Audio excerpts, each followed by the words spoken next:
Hello, everybody. Welcome to the final debate of election season. Woo!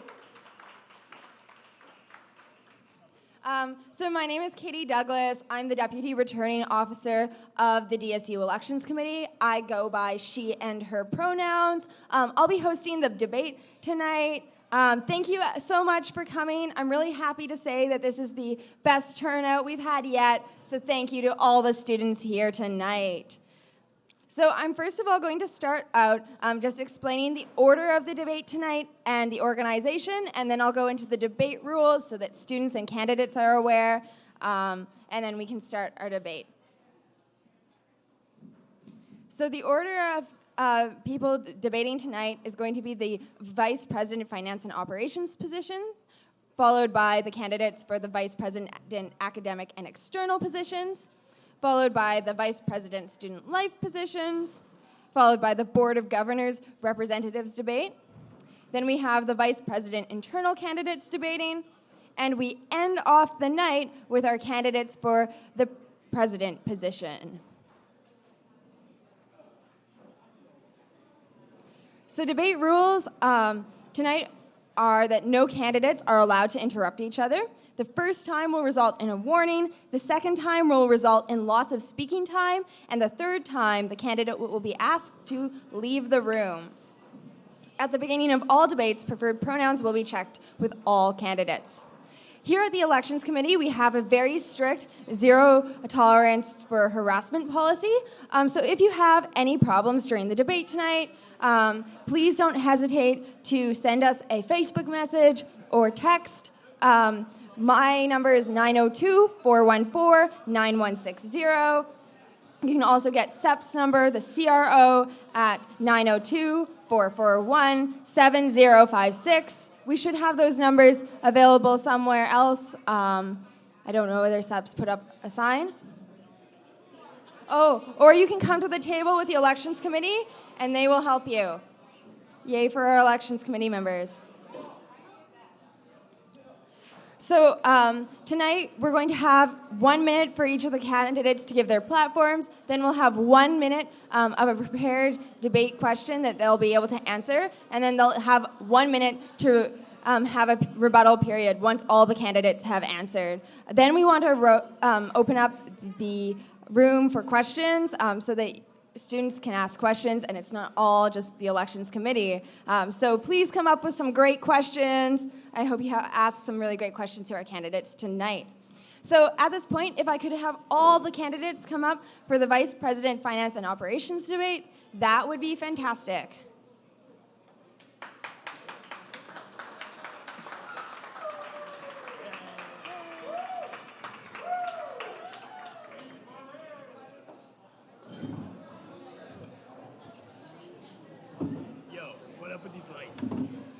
Tone down the lights? No, Dylan, that can't be done. It's live streamed. The lights are so bright because it's live streamed. Okay. All right. Here. How you doing? Right. Living the dream? Today is my daughter's birthday. Is it? Yes, Which one? my elder daughter. How old is she? 7. Oh, cool. Do anything after this? Is Jeremy Banks in the house? She's expecting something. Has anyone seen Jeremy Banks tonight? He wasn't at JPK.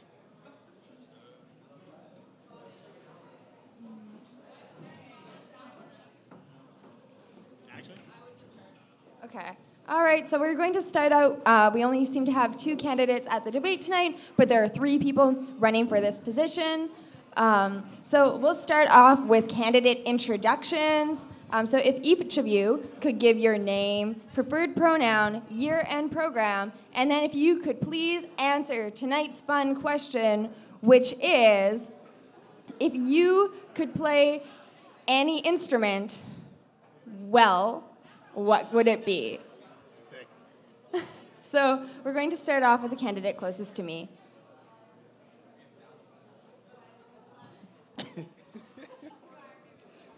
Hello everyone, I am Mahbubur Rahman, and I'm the current Vice President Finance and Operations. I'm running for this position again. I prefer. This isn't time to platform. Please prefer- just give. Yes, I prefer male pronoun, he or him. And actually, I'm not good at any instrument. So if there is anyone I can be good, I feel myself proud. Pick what? What'd you pick? Anyone. Oh. I know nothing. My name's Dylan Ryan. I'm a fourth-year economics and political science student. I use the pronouns he and him, and I would go with the alto sax. Yeah. All right. Thank you. Well, thank you fans for of alto those sax. answers, candidates. So now we're going to move on to platforms. Each candidate will have 1 minute time to give you their platform. We'll start off with Dylan, followed by Mamubu. Followed by Jeremy? Oh, yeah. Can we do We have our third candidate here. Would you like to introduce yourself? Give your preferred pronouns. Tell us what year and program you're in. And then answering tonight's fun question, if you could play any musical instrument well, what instrument would it be?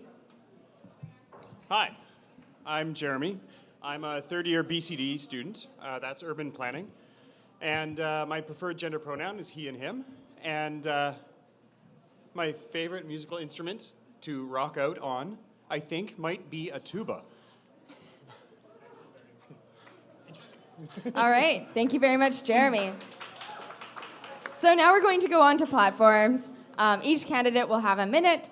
Dylan, we'll start out with you. If you can just wait for my cue, I need to bring up a timer. For sure.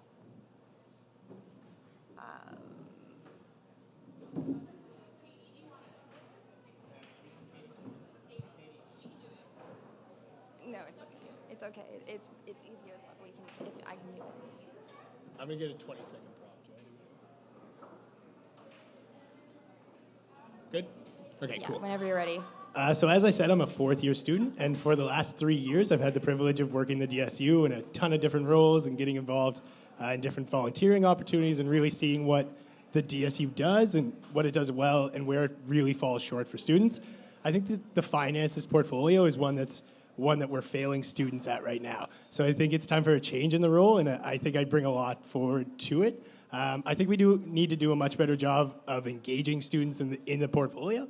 So I think that students have a right to know where we're spending their money. So I think our budget needs to be much more transparent and easy to read for people of basic financial literacy. It shouldn't be so complicated and hard to 20 figure out where the seconds. money's actually going. I'd also like to make our budgeting process more inclusive and accessible for students. So that looks like creating a committee instead of it just being the work of the VPFO. I have a ton of different things I want to work on in making our operations stronger and more viable for the future. So our buyer's hemorrhage money, we need to fix that. And a new approach hasn't been taken in over 10 years. So I'd like to try that.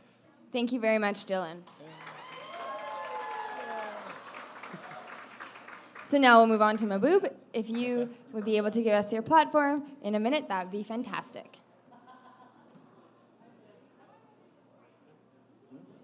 Maboob, it's your turn for your platform. We're going down the row. So I'm the current Vice President Finance and Operations of DSU, and I'm proud to be working with the exec team this year and last year. And I think over the last couple of years, DSU financial management is on the right track. And of course, it's very difficult to bring everything in 1 minute, but what I can see, I brought DSU budget back to balance, which was a deficit budget for a couple of years. I made DSU's financial statements online, it's public, anyone can see. I made budget consultation this time with 20 societies with 400 students. And of course, as you know, the renovation is happening. We're on budget, we're getting a very different sub, which will be open and more student focused. What I have to run again, I have an experienced 20 BBFO, seconds. and of course, we'll complete this DSU sub renovation perfectly all right what we wanted to be. And of course, the main big thing is coming this year is the food service. We need a complete review, and of course, the student-focused food service, that's one of my main goal. And there is a lot more. I think I will get the chance to speak those in questions and answers. Thank you. Thank you very much, Maboob. All right, now moving on to Jeremy. Jeremy, you have a minute to give us your platform. I think this opportunity is really fantastic. My background is actually in managing nonprofits. And as a mature student, I've been doing it for years. I think the DSU has a great opportunity to start bringing in people with more experience to manage the finances that are here. And with that, also tapping into the societies and the experiences and the capacities that they have about managing their own finances. All across campus, we've seen societies run fiscal responsibility, but we've seen the DSU run a deficit. And these are things that don't have to be this way. For me, that means finding ways to make sure that you, as students, pay less for the things you don't need and get more from the things that you do. And when we talk about societies, that means accessing 20 grants seconds. and services to get students and events happening on the ground and investing in opportunities for you to continue doing what you do best. What we are is servants to you as societies, and supporting you is what I want to do. Thank you. Thank you very much, Jer. All right, so now we're going to move on to our prepared question for debate tonight. So tonight's question for the VP Finance and Operations candidates is, what do you think about student-run services like Campus Copy and Grabwood? And we'll start off with Mabuber. You'll have a minute.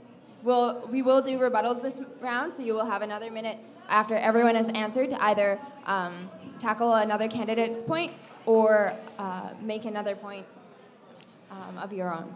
Yes, I think these services are very important because DSU provides a lot of services which earn revenue. But of course, revenue is not the main focus of these operations. The main focus is to provide student services. The Greywood, I think, it's a business, but of course, as most of the campus bar across the country is not profitable. That's the scenario nowadays. And of course, it's not only the money that we can measure how the Greywood is doing well or not. It's given opportunity for a student come and have good time. But with the sub renovations happening, the Greywood will be smaller in size, and we are hopeful to minimize our cost on the overhead cost, and that will be a good step moving forward. And moving forward, what I want to do, I want to do a review with Greywood, and with 20 my seconds. consultation with the society, especially MBA and Management Society, it came out that they're very excited to do the projects with us, and of course, that will be a great idea moving forward. Campus Copy also provides good seconds. services in cheap printing services, which is doing well, and of course, they're integral part of DSU operations, and I'm happy the way they're operating now. Thank you very much. All right, we'll move on to Jeremy. Jeremy, would you like me to repeat the question? No, that's okay. I actually think student-run services are at the core of what we should be providing as the DSU.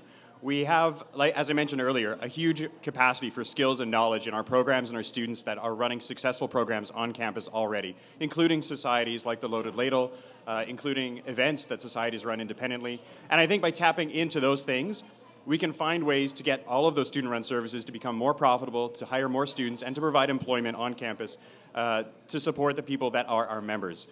As I mentioned, we are here to serve you, the membership, and investing in you and investing in great business opportunities that you have already proven are successful is how we can make our budget reach past a deficit into a profit and invest in more services 20 seconds. that can make your life here at Dalhousie fantastic. Thank you very much, Jeremy. All right, moving on now to Dylan. Dylan, would you like me to repeat the question? No, that's cool, I think. I'm good.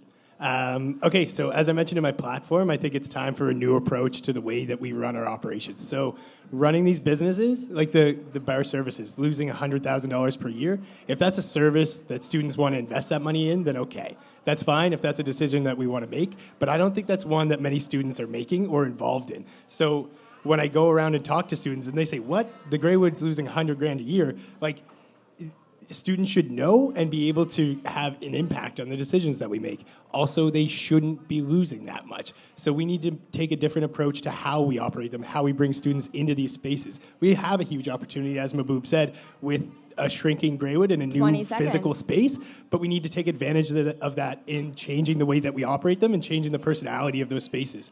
Campus Copy is a great example of a service that doesn't cost students money generally. It breaks even regularly, and that's how that's the goal for our student service operations.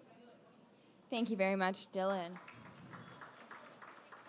All right, so now we will move on to rebuttals. So each candidate can either tackle a point that another candidate made during this debate, or they can restate one of their own points. So we'll start off with Mahboob. You'll have a minute. I think I'd like to edit one of the comment made by Dylan that our bar service is not losing more than 100,000. There is two line. One is the Greywood bar and one is the Greywood food service. So if we combine those, maybe that number is close to that. It's not only the bar service that losing $100,000. And on the deficit, actually, the budget is approved by the DSU council, and of course, all the councillors know what's happening. It's not suddenly coming from anywhere. And we three sitting in the table, we are all the DSU council, and we all know what's happening. We approve the budget, and of course, it was the way it's operating. I think there is discussion about this, but I think all the councillors, they agreed on the budget, and this is the budget we take on. So I think it's not about the VPFO blaming the person, it's on us, the DSU council. We knew it's happening, and if students' body is not engaged, it's the responsibility of the council how to make it better. Thank you very much, Mabu. Moving on to Jeremy. You'll have a minute. I think student-run services on campus that are losing money can definitely afford to be reassessed. There's societies on campuses that run huge surpluses and have an annual asset in the bank of thousands of dollars. And these are societies that we can learn from and we can take into how we operate what we're doing. I think fiscal responsibility is definitely important, and I think how these societies and how these services run can be something that's financially successful and can subsidize huge services that people really, really love. So I think, Mabu has a good point, which is that these things were approved by council, and I think Dylan also has a great point, which is that more engagement is definitely necessary. We need to make societies aware of what's going on and how valuable that their capacity can be. Thank you very much, Jeremy. Moving on to Dylan. Dylan, you'll have a minute. Sweet.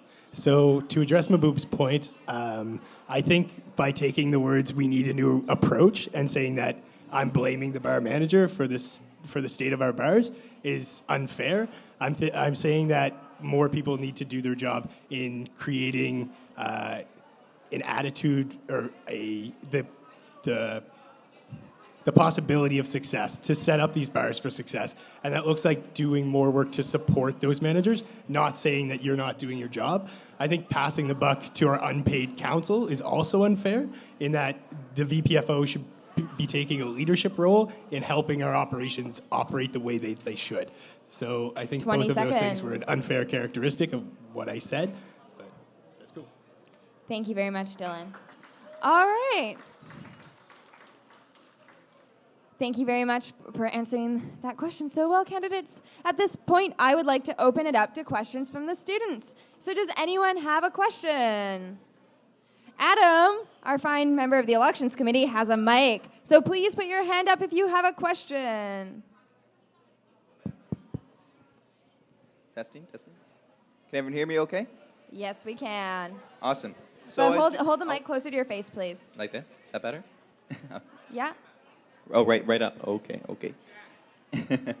Okay, so I was doing a bit of research about the VPFO position and what you are currently doing in this year. And this question is kind of directed to Mahbub. And my question has to do with your current role in the DAG Society, the community, is of operations manager. Is that correct? Yeah? Sorry? The operations? The operations? He's asking if you're the operations manager of the Dalhousie Association of Graduate Students. Yes. Yeah, okay, because that's what I thought. I was just making sure.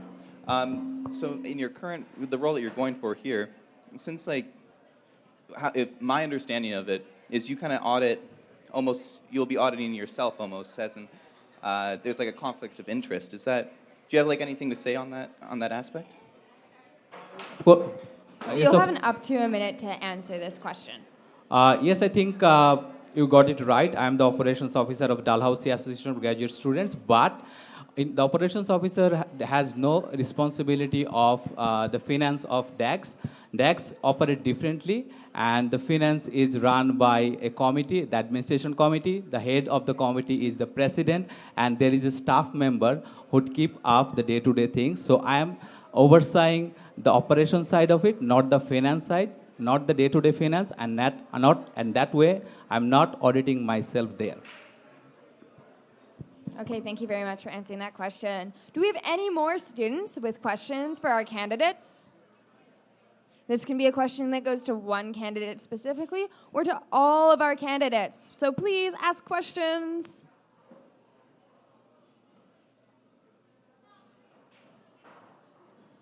Questions for our candidates. Going once, going twice. Oh, we got a question. Hey, Dylan. My question is to Dylan.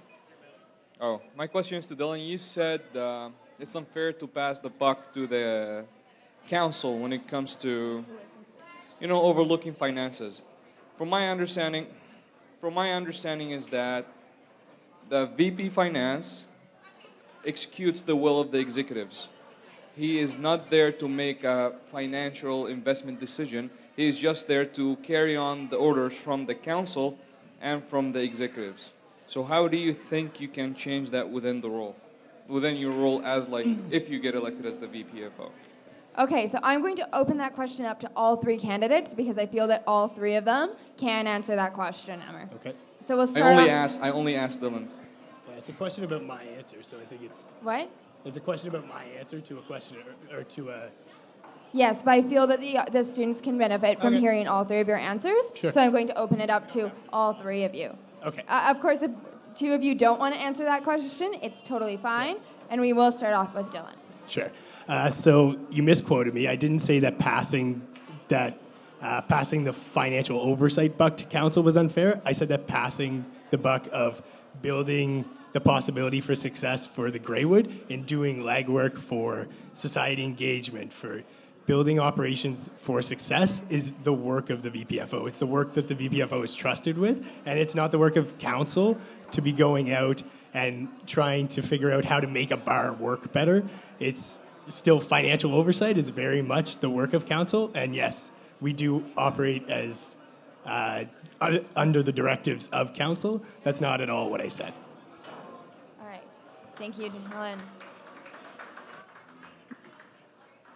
Mahbub or Jeremy, do you want a chance to answer this question? Okay. Yes, I think what my approach would be, there is two part of it. One, yes, our bars is losing money. How to improve that? The another one, the point Dylan made that our bars are losing money, students are not aware of that. My comment was that if our bars are not aware, council know the information. It's responsible the council to inform the student body.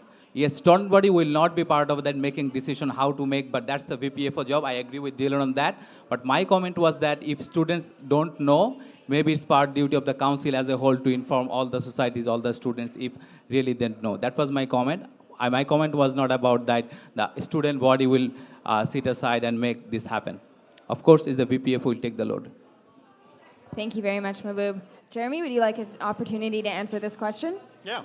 All right, you have a minute if you wish so. I think the VP Finance and Operations role is to support and advise the council on making these decisions. And that's really, really critical to look into the academic programs that are actually trained with expertise in helping understand the best processes in forecasting, projections, and how to run our student-run organizations.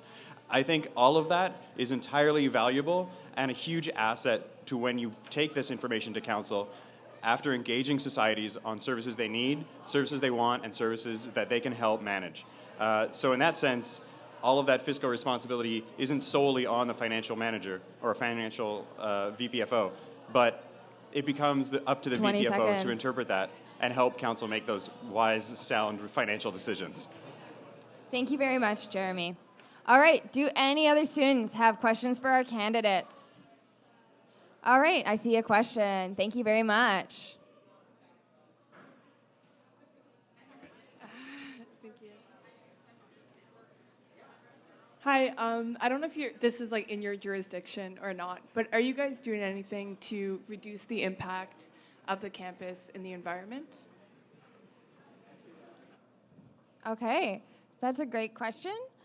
We will start off with Jeremy this round. You have a minute. Yeah, I think that's actually a really good question. You know, how we spend our money reflects our values, and who we invest in can definitely speak to and show what our values are.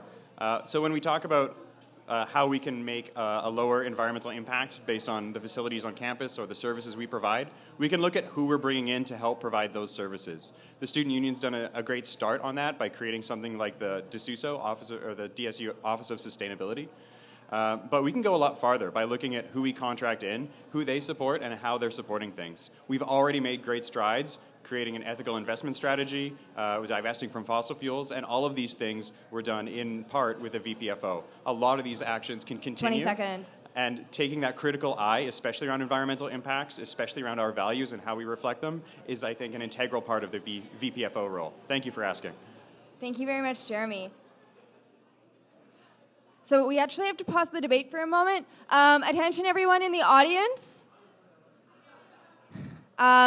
Is everyone listening? Okay, so we are live streaming this debate, and we're having some sound control problems, so we actually need the room to quiet down a lot. So if the audience could be quiet during the debate, that would really be appreciated, because we're trying to live stream this and record this for students to watch if they can't make the debate tonight. So if you'd be able to just keep it quiet, that'd be fantastic. Okay, so now if you'd like to answer this question, that'd be great.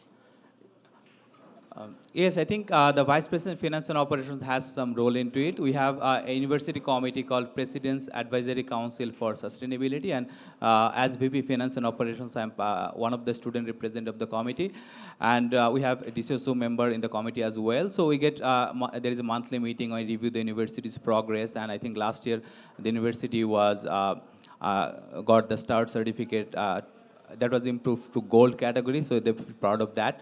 On top of this, I would say the whole renovation process when started, we checked with all our environmental friendly decision what we could make. I think we're proud that we made a lot of things checked with the university that was appreciated and that helped us to have a better environment. But on day-to-day basis, I would say with the changing of DSU committee, VPFO will be chairing the DSU steering committee. That is another role VPFO will play, supporting DSU to make those decisions regarding environment. Thank you very much, Mahbub. Moving on to Dylan. For sure.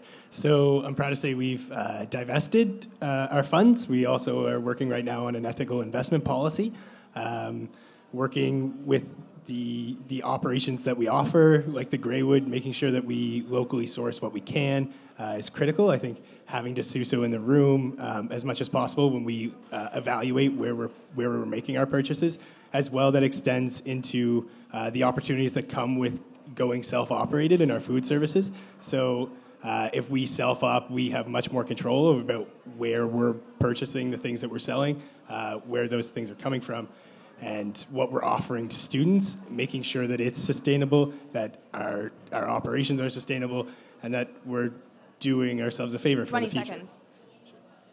Thanks, Dylan. All right, so at this point, I have to close this debate so we can move on to the next one.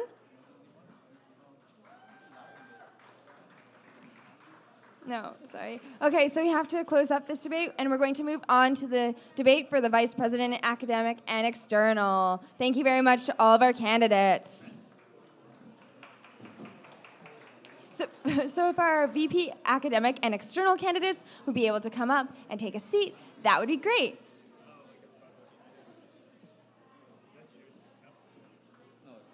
No, this is mine. Oh no, you have water in that.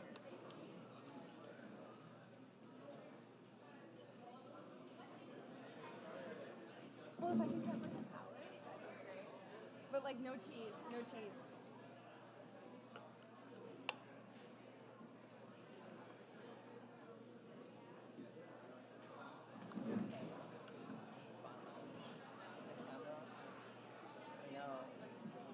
This is Jeremy.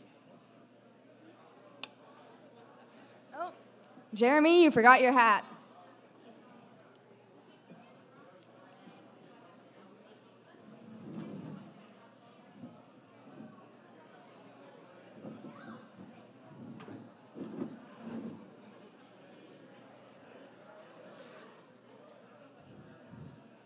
All right, welcome to the VP Academic and External debate. We have 3 candidates this year, but unfortunately, Drew Batia could not make it tonight as he had a friend in hospital. So we only have 2 candidates here tonight. So we'll start off with our candidate introductions. So if you would be able to tell us your name, preferred pronoun, year and program, and then if you would like to answer our fun question of the night for this debate, which is, if you could be any type of nut, what type of nut would you be?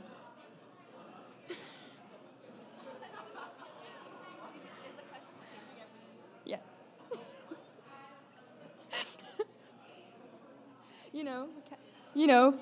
Pistachio, cashew, almond, peanut. So many options. Yes, if you'd like to start. Hi, everyone. My name is Amina Boaji. I'm in my 5th year studying computer science and international development studies. Oh, it's really bright. I use she and her pronouns. And if I could be any nut, I would be a peanut because peanut butter. Right, I would just like to remind the room to please, and the audience to please keep it down and quiet, please. We would really like to keep the room quiet tonight so we were able to hear the debate and everything. Are almonds a nut? I'm pretty sure. All right, so if we can move on to our next candidate. Hi, everybody. My name is Jad Sino. I am in my 4th year, finishing up a combined honors in neuroscience and statistics with a minor in philosophy. My preferred pronouns are he and him, and I suppose if I could be a nut, I would be almonds, because I love them on, Haagen-Dazs ice cream. All right. Closer Thank to me? you very much, candidates. So we'll now move on to our platform portion of the debate. If you would be able to sum up your platform in a minute, that would be fantastic. We'll start off with Jad. Thank you. So my platform is based on 3 key main ideas. They include empowering students, increasing outreach, and reducing tuition. And how I really hope to do this is by ensuring that we have an effective plan in place, not just empty promises. So for example, by increasing outreach, I hope to hire a commissioner whose sole responsibility will be to reach out to your societies, attend your meetings, and make sure that they know what's going on students' levels. That way my office knows what's going on with the student levels. That way I'm not bogged down by administrative purposes, and we're able to reach out, and we're constantly reaching out. This is really effective because I'd then like to follow up by empowering students. I'd like to ensure that there's a series of workshops happening across the whole year, and the workshops would teach skills depending on the information that we find out students are missing. So if you need to lobby your faculty, 10 seconds, Jad. that's what you would need to do. And most importantly, I'd like to reduce tuition, and I think I have a plan to put that in place, but I don't have time, so check out my website, jadsino.ca. Thank you very much, Jad. So we'll move on to Amina now. Hi, everyone. So top of the mind for a lot of students are the massive tuition hikes that are being proposed. As you know, fees are going up by up to $2,000 in certain programs, which is completely outrageous. The average debt of graduation is already $37,000 for Nova Scotians. So it comes to no surprise to me that as tuition is going up, the rates of mental health issues are also rising. Students are expected to work more and more to pay for school, sometimes 2 to 3 jobs a day. 2 or 3 jobs, which isn't a healthy lifestyle. Students are being stretched to the limit. We pay for our education not only in fees, but also in our health. So I have some ideas on how we can work 20 together. seconds. I think it's really important for us to have a strong student voice in the upcoming municipal elections to ensure that student issues remain on the table. I want to support international students by advocating for free healthcare, just like everyone else gets. I want to advocate to ban unpaid internships. Learn more at electamina.ca. Thank you very much, Amina. All right, so now we're going to move into our question tonight for our candidates. You'll have a minute to answer, and then once both of you have answered, we'll have a minute for rebuttals.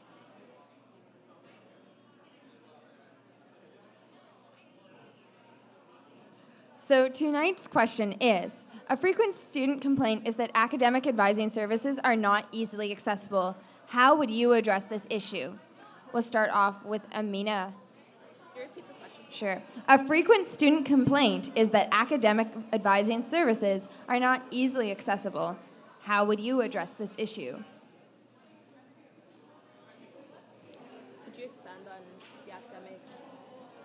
advising services? Like, I guess examples of academic advising services would be probably the Career and Leadership Development Center.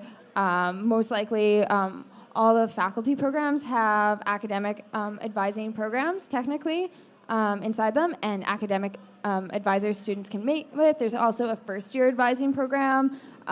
Those are just the ones I can think of off the top of my head. The disabilities office may also, and accessibility office may also be considered. How that you can make these more accessible to students. All right, ready whenever you are. okay. So I think there's a number of ways that these can be made more accessible. First of all, I think that we really need to be talking to students who are accessing these services and try to see why other students are not accessing these services.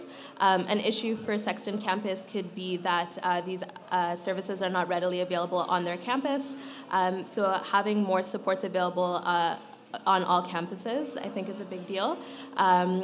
Expanding the hours and making those more readily available. All right. Thank you very much, Amina. We'll move on to Jad. Jad, would you like me to repeat the question? Yes, please. A frequent student complaint is that academic advising services are not easily accessible. How would you address this issue?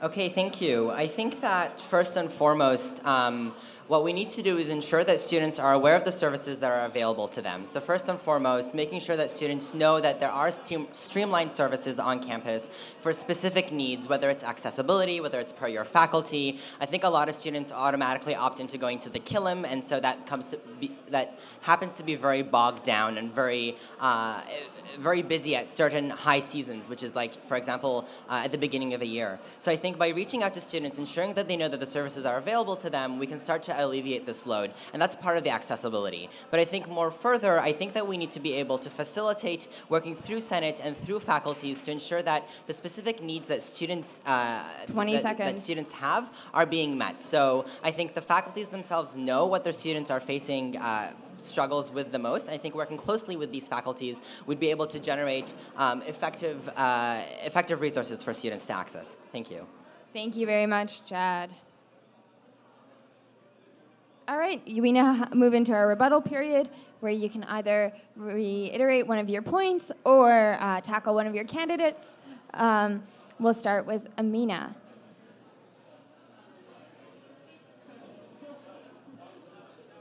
I just want to echo a lot of the points that Jad said. I think it's really important that we are meeting the needs of students and also, I don't know what I'm saying. Yeah, that's all I have. Okay, Sorry. great. Moving on to Jad.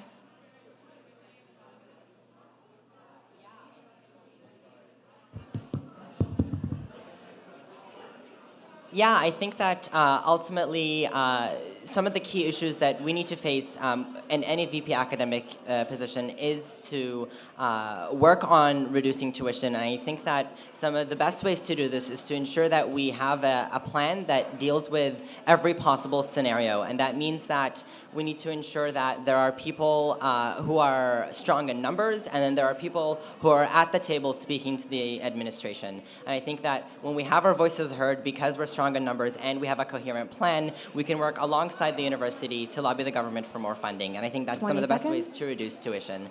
But thank you. Thank you very much, Jad. All right, at this point, we would like to open it up to questions from the students. So does anyone have a question? Does anyone have a question for our candidates? Adam has a mic, and we'll bring it to you. So if you can just put up your hand, that would be great.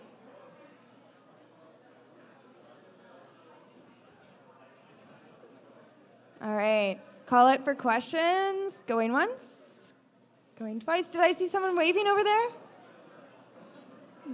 Oh, good. We found someone. Hi.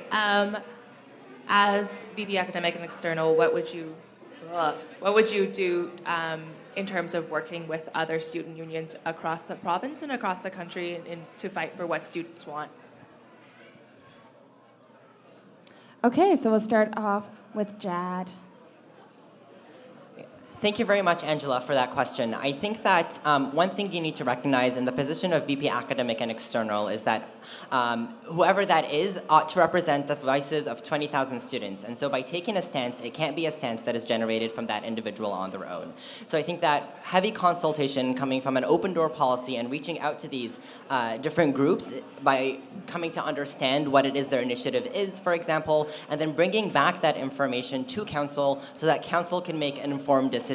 I think the responsibility of the VP Academic is to find out what issues affect students, take those issues, inform the candidates, inform council, and then council themselves can make a decision. And I think I'm looking forward to working very closely with students to ensure that their voices are heard and the issues that they're that they feel very passionate about are discussions at the table. Thank you.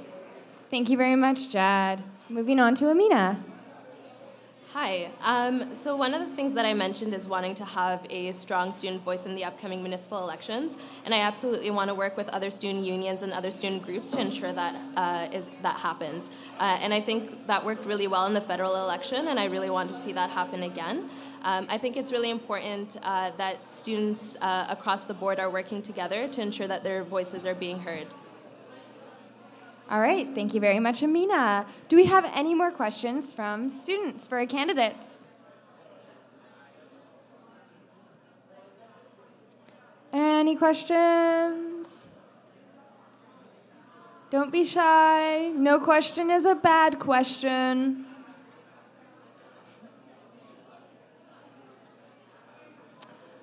All right, so we're going to close off this debate and we'll move on to our next debate. Thank you so much for our candidates.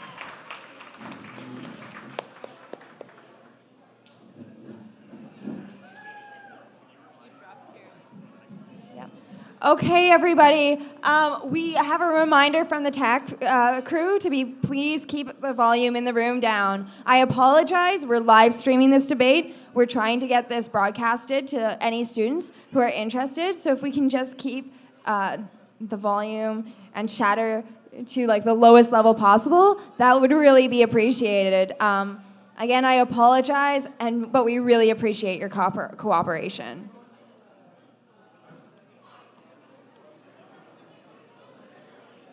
So at this time, we're going to move on to our Vice President Student Life debate. So if our candidates for the VP Student Life position could come up, that would be great.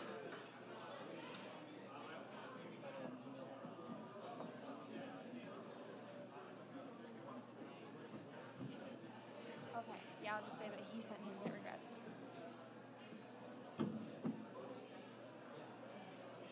I saw Alex.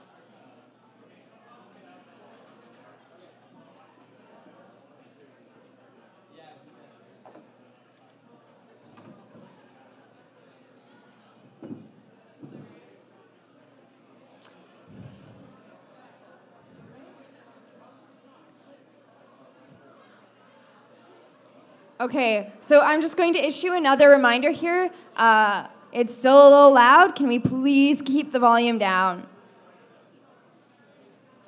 All right, so we're going to move into the Vice President Student Life debate. We'll move on to our candidate intros. So if you can just give your name, preferred pronoun, year and program, and then answering tonight's fun question for this debate, which is, if you could be part of any band, what band would you be a part of? We'll start off closest to me. Hi everyone, my name's Kelsey Keddy. I'm in my 4th year here at Dal studying commerce with a major in accounting. I use the pronouns she and her, and if I could be in any band, I think I would be in ABBA.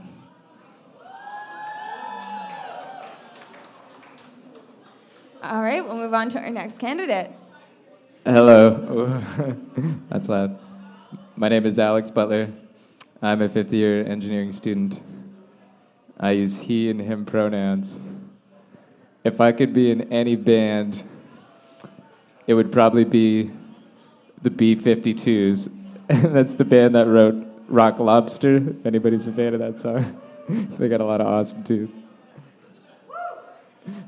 All right, thank you very much, candidates. So I would just like to point out that we do have 3 candidates for our position, but Nick was unable to make it. So I would really recommend checking out his platform. He did send his regrets, but we only will have 2 candidates tonight for today's debate. So we're going to start off with platforms. Each of you will have a minute. We'll start off with Alex. Yeah. Hello, everybody. So I've been at Dal for about 5 years now, and I've been busy, as we all have, being a student. And I've also noticed that regardless of the attention that I have paid to the DSU and to the things that happen on my campus, that my campus life was very much shaped by my involvement in it, and it also kind of evolved and changed when I started getting involved. So one of my biggest platform points is to be able to let people know that it's really easy to get involved with the DSU, that there's lots of ways to get involved. Just generally let people know what's happening with the DSU. Also to connect students from different campuses. I've been on Sexton campus for quite a while now, and it's been a challenge for me to connect with people here. I want to be able to ensure continuity between events that are not necessarily DSU related, specifically faculty orientations that are not supported by the DSU or not part of O-Week, and to be able to expand our student life committee to involve people from many different parts of campuses. Thank you very much, Alex. Moving on to Kelsey. Kelsey, you have a minute. Awesome. I think what's really cool about student life is that we have the opportunity to shift it so that it's not just focused on music and orientation. I think Kathleen did a really awesome job starting that initiative this year, and I really want to see that continue. So that means things like supporting mental health initiatives on campus, breaking down the rape culture that exists, and supporting students in their day-to-day lives. I think we do that in 2 kind of really big ways. So the first is collaboration. That means working really well as an executive together, working closely with the university to provide the services like mental health initiatives on campus, but also working closely with the student body itself. So that means with societies, student groups on campus, and collectively between the different campuses as well. The other thing I think we need to do is build a better sense of community. You know, students on campus each bring a unique background and perspective, and I don't think we do enough to harness the individual uniqueness of each person. And so whether or not that just means like making more people smile on a day-to-day basis so they feel welcome, or allowing them to plan their own events and be supported in the things that they really enjoy. Thanks. Thank you very much, Kelsey. All right, now we'll move into the question that we have prepared for tonight's debate. You will have 1 minute to answer this question. Then once both of you have answered, we'll move into a rebuttal period where you can either restate one of your points or tackle one of your fellow candidates' points. So tonight's question is, a lot of DSU events are centered around drinking alcohol. What kinds of alcohol-free events will you organize if elected? I would really like to point out that this is a bit of an ironic question, given that this debate is held in a bar. But I think it's a really important question, nevertheless. Anyway, Alex will start off the debate. First, you have a minute. Yes, one particular thing that I want to address is that bars have a lot more to offer than just drinks. As you can see, we're sitting on a stage with PAs and lights, and it looks really pretty up here, and all you guys have lots of comfortable seating to be able to listen to us. But it's really hard to access bars and rent them out for a night if people aren't selling drinks, because they don't make money. And one thing that I would love to do is make it easier for Type 3 societies, which are general interest societies, to be able to rent out spaces like this, to be able to put on shows or concerts or just whatever you want to do with the space for the night kind of thing, which is a really difficult thing to do right now because you have to pay the bar staff and you have to pay extra money because you're not selling drinks. And there's lots of ways to do that. There's 20 seconds. There's some specific groups on campus that offer grants that right now there's a little bit of a gap in their policy that doesn't allow you to actually get grants to hold dry events in bars. But I think that would be a fantastic way to get some new musical performances, new entertainment groups to come in here that everybody could access and not just 19 plus students. Thank you very much, Dylan.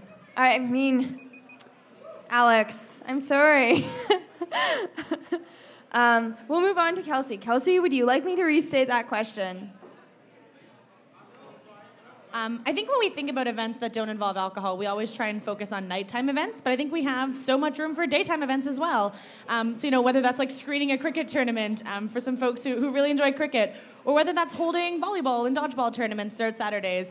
There's a lot of really cool opportunities to get students more involved where the thought isn't even around alcohol, because as we found with Orientation Week, even if the event is at night and often involving music or just that kind of era, students tend to drink on their own, and I think that doesn't help us to take away the harms harms that come from drinking. Another thing that I really want to do is introduce leadership luncheons, which essentially would just allow students in an intimate setting to meet some community members and build networks. So this is not only good because it'll help students find 20 jobs, seconds. but it'll also just allow them to be more integrated in the community. I also think we need to support our societies better in planning events, and that means giving them the same kind of contacts and support that we have as the DSU planning our own events internally as Student Life Committee or VPSL. Thanks. Thank you very much, Kelsey. All right, so now we're going to have a minute of rebuttal each. So, Alex, if you have anything that you'd like to add to your point or anything to address, feel free to in this time. I would just like to support what Kelsey said. I think that nighttime events often get associated with drinking, and that not all student life events are nighttime events, and that's very true. And there's been lots of things in the past that have happened that are very much more oriented towards underage students or just not drinking in general. And supporting societies, I agree with that as well. I'm just going to take that minute to agree with my friend Kelsey. You're welcome. And that's it.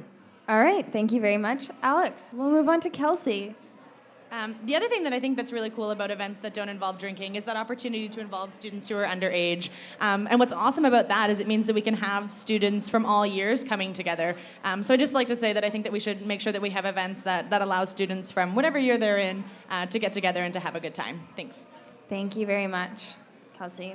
All right, so at this point, I'd like to open it up to questions from the students. Does anyone have any questions for our Vice President Student Life? Any questions? Adam has a mic. He will bring it to you. You can ask a question. Oh. No, Adam, I see a question over there. Hey, so as VPSL, what sort of work would you do with levied societies to bring that service more on campus? Does that make any sense? Did that? Great. I did some. All right, did some work. Okay, so we'll start off this round with Kelsey. Kelsey, you have a minute.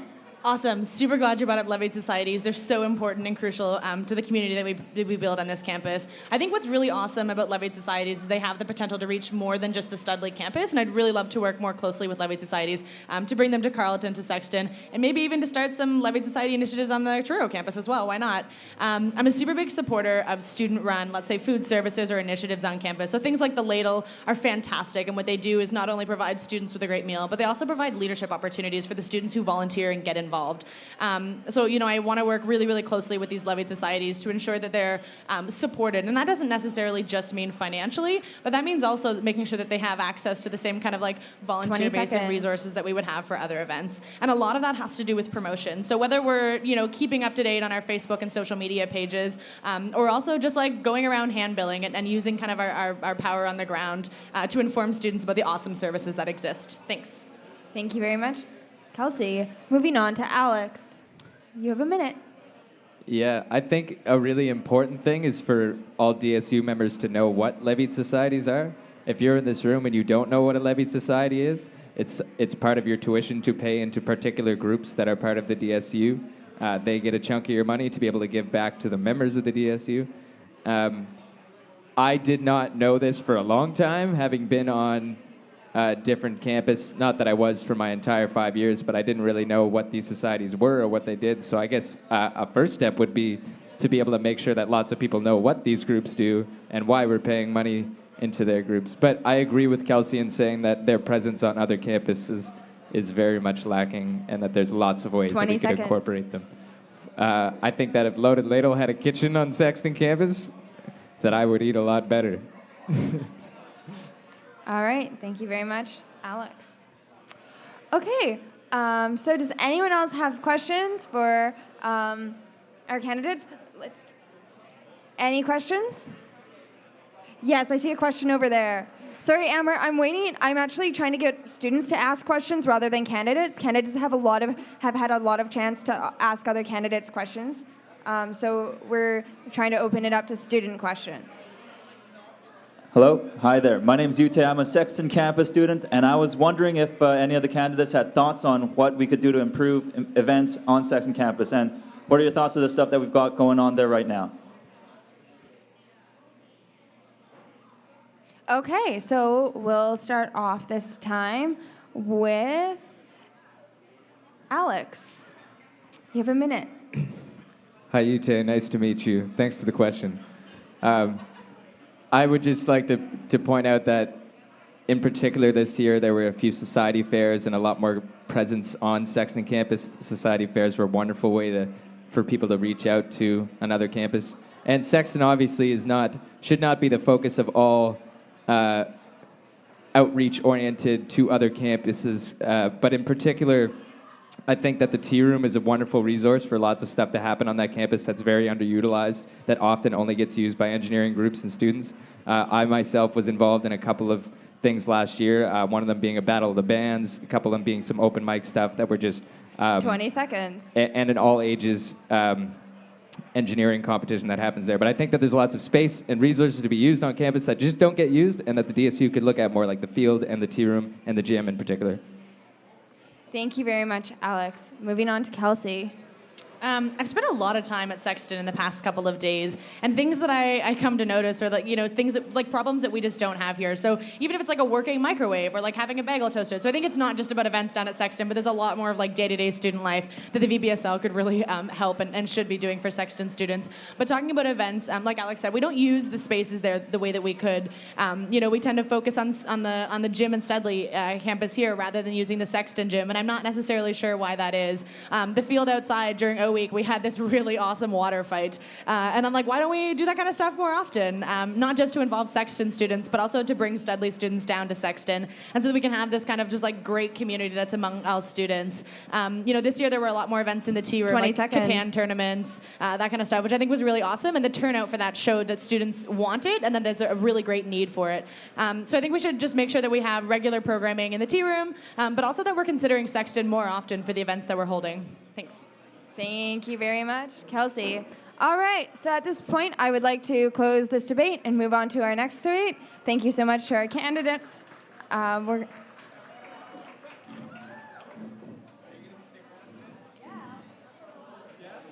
our next debate is the Board of Governors debate. So if anyone here for the Board of Governors representative position could come up, that'd be great. But first of all, we're going to have Bobby from Get Real tell us a little bit about Get Real. I was like, hey, thanks. Wow. Hey everyone, my name's Bobby. I go by he and him pronouns. I'm with the Get Real movement. Get Real, it's a group of like-minded individuals who go into high schools, elementary schools, and we give proactive presentations to youth, centered around unlearning discriminatory language. So for the sake of context, things like, that's so gay, you're such a fag, dyke, things that we want to eliminate from everyday language. So far this year, we've done 25 different schools, reaching 900 youth, and we do a lot of things here on campus, things with societies, fraternities, sororities, athletics. So this year, we're on the DSU ballot. We're asking for a whole 35 cents. So if you as Dalhousie students think, hey, this is an awesome initiative, I want to see this grow, I, as a Dalhousie student, support this and want to see us move from a university who claims to be inclusive to an accepting space. Vote yes to Get Real Dal. So yeah, thank you for hearing me out.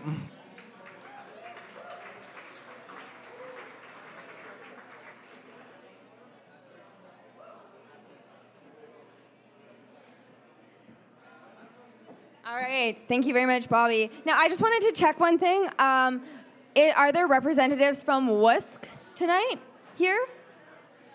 Anyone from WUSC? No? Okay, cool. So if the Board of Governors candidates could come up, that would be great.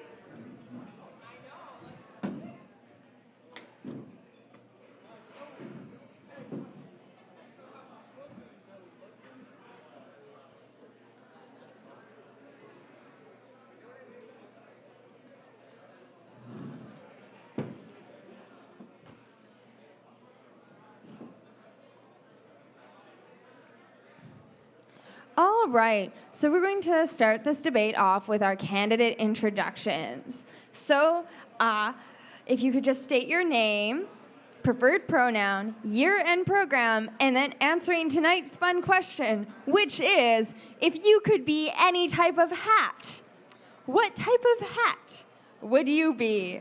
We'll start off with Mizuma. Mic check. Can everyone hear me? All right. I have to be real close. All right. My name's Masuma Khan, and I prefer she and her pronouns. I'm a second-year poli-sci student, and if I could be any hat, I would definitely be a fedora. All right. If I could just remind the room to keep it quiet, please. We're trying to record this for our live stream. So if we can just keep the volume down, that would be appreciated. All right, we'll move on to our next candidate. Hi there. My name's Katie George Jim, and I'm running for your Board of Governors rep position. I'm in second year political science and sustainability. And tonight I'll be using her and she pronouns. And my favorite hat, or if I was one, I would be a toque. So yeah, that's me, thanks. Canadian A. Moving to our next candidate. Hi, everybody. My name is Bart Soroka. I am a second-year law student with a degree in economics and business associations. I will use he and him pronouns tonight, and if I could be any type of hat, right now I think it's tied between one of those dope pink Get Real hats or, or to fit with the rest of the outfit, maybe just a nice top hat. But the question is, Bart, would it be pink? Absolutely, it would be pink. Got to match the shirt. All right, so we're going to move on to our platforms from our candidates. Each candidate will have a minute to tell us a bit about their platforms. We're going to begin with Katie, then we'll go to Bart, and then we'll finish off with Mizuma. Hi, yeah, just to start with my platform, I'll be really quick. We have 2 minutes? 1 minute. 1 minute. Okay, so to start with the beginning, I have 3 main themes throughout my platform. That's campus representation, student advocacy, and student consultation. And through that, I'm hoping to increase equity on our campus and on the Board of Governors. I'm also hoping to bring to light the seriousness of mental health issues that we have on our campus and the lack of services for all students, whether you're undergrad, graduate, or even in your faculty, like professors in your faculty. I also really want to focus on holding the Board of Governors accountable for their past recommendations and reports to make sure that they follow through and make our campus a lot better for students, 20 whether seconds. that's through student experience or just in general student safety. So I'd love for you to check out my website, katiegeorgegym.ca, that has everything listed, or just ask me more questions coming up in the question period. Yeah, thank you so much. Thank you very much, Katie. We'll move on to Bart now. So the big idea that I've had this year is that looking through the legislation that governs the Board of Governors, Snorefest, I know, but it's what I'm good at.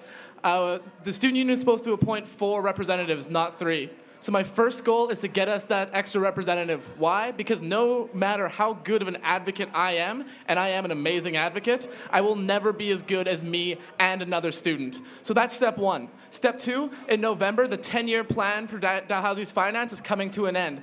I want to get myself on that committee. I want to get a student from each campus on that committee, and I want to ensure that the 10-year plan for Dalhousie finances is student-focused. Because for right now, it's not student-focused. It's seeing students as to take an idea from the Truro campus, 20 cash seconds. cows, and that is absolutely inappropriate. I have a ton of experience doing this through University of Regina and through Dalhousie. If you want to see what all that experience looks like, or if you want to hear about my other fantastic ideas, please check out my website. It's bartforbog.com. Thank you very much for attending these debates tonight, and vote smart, vote Bart. Thank you very much, Bart. Moving on to Mizuma. All right, my platform has 5 major points. The first one being transparency. We need facts so that we can make it possible, and we cannot progress without it. Tuition fees must be reduced. Why can't we be more like Ottawa? We have to make sure that international students' fees are capped. Mental health. It affects 1/4 of people, and we don't have the resources for 19,000 students right now. 1/4 of them have mental health issues. How do we do that? We have to make sure that we do something about it.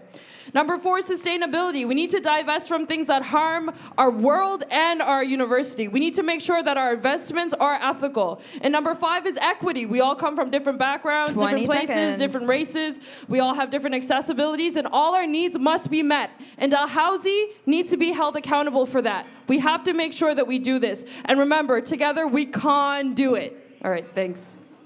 Thank you very much, Mazuma. I would just like to say I've really appreciated your pun throughout your campaign with your last name.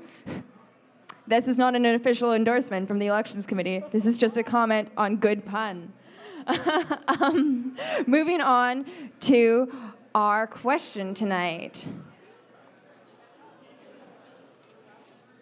So the question tonight is that as a Board of Governors representative, you will also sit on the DSU, that's the Dalhousie Student Union Council. What do you see your role as on the DSU Council? So we'll be starting off this time with Mazuma, then, Bart, then we're going to go to Mazuma, and then going to Katie. Thank you very much for reminding me about the correct order.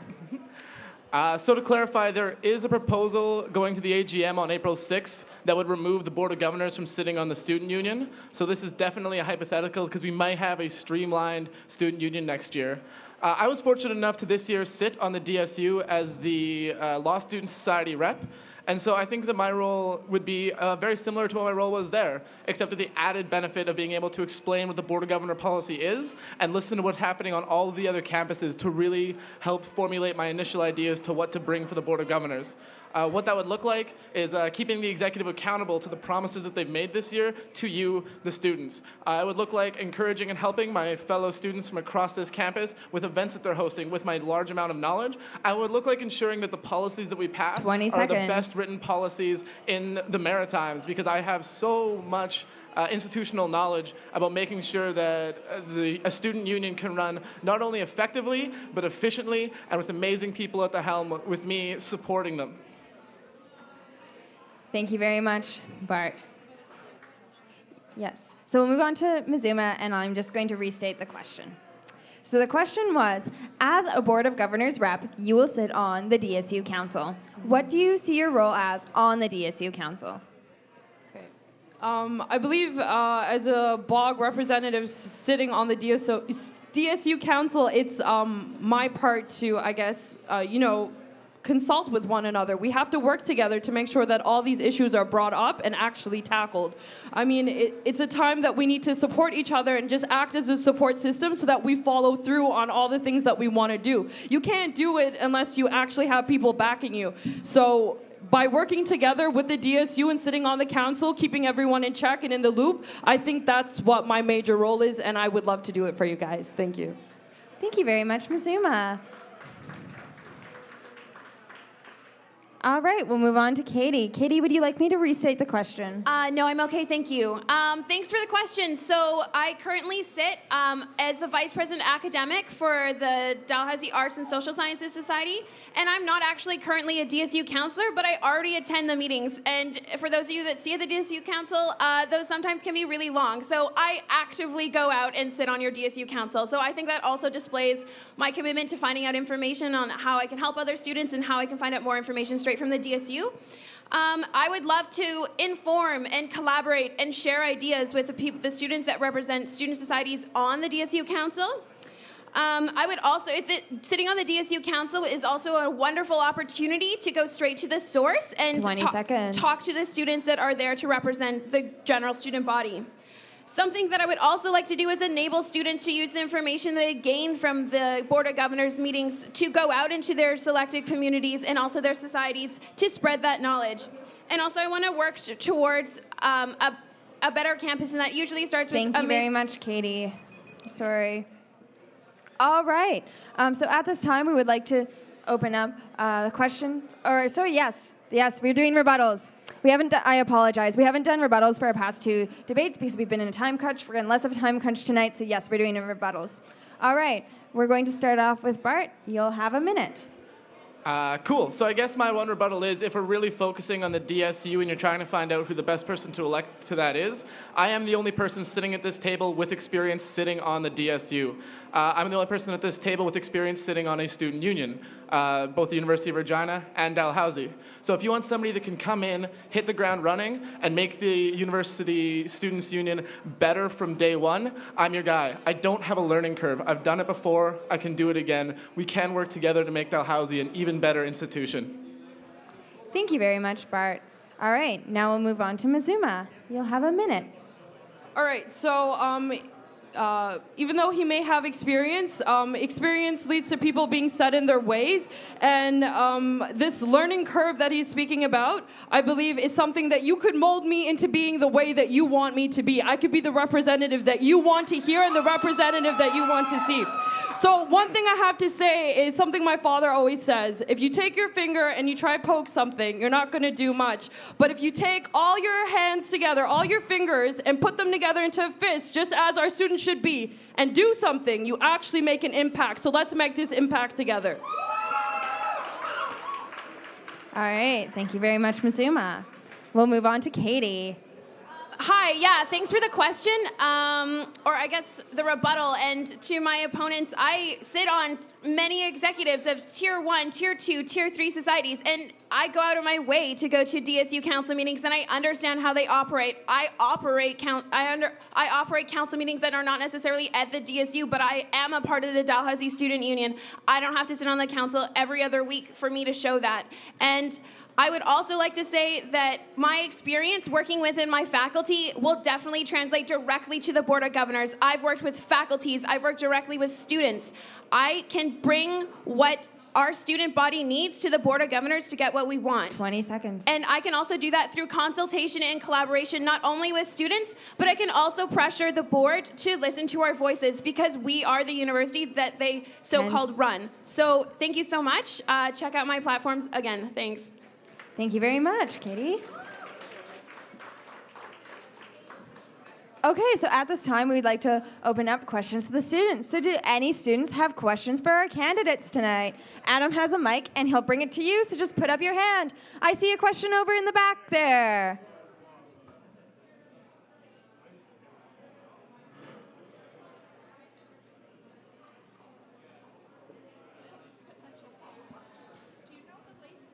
I see your question. We will get to it once Adam's gotten to the question in the back.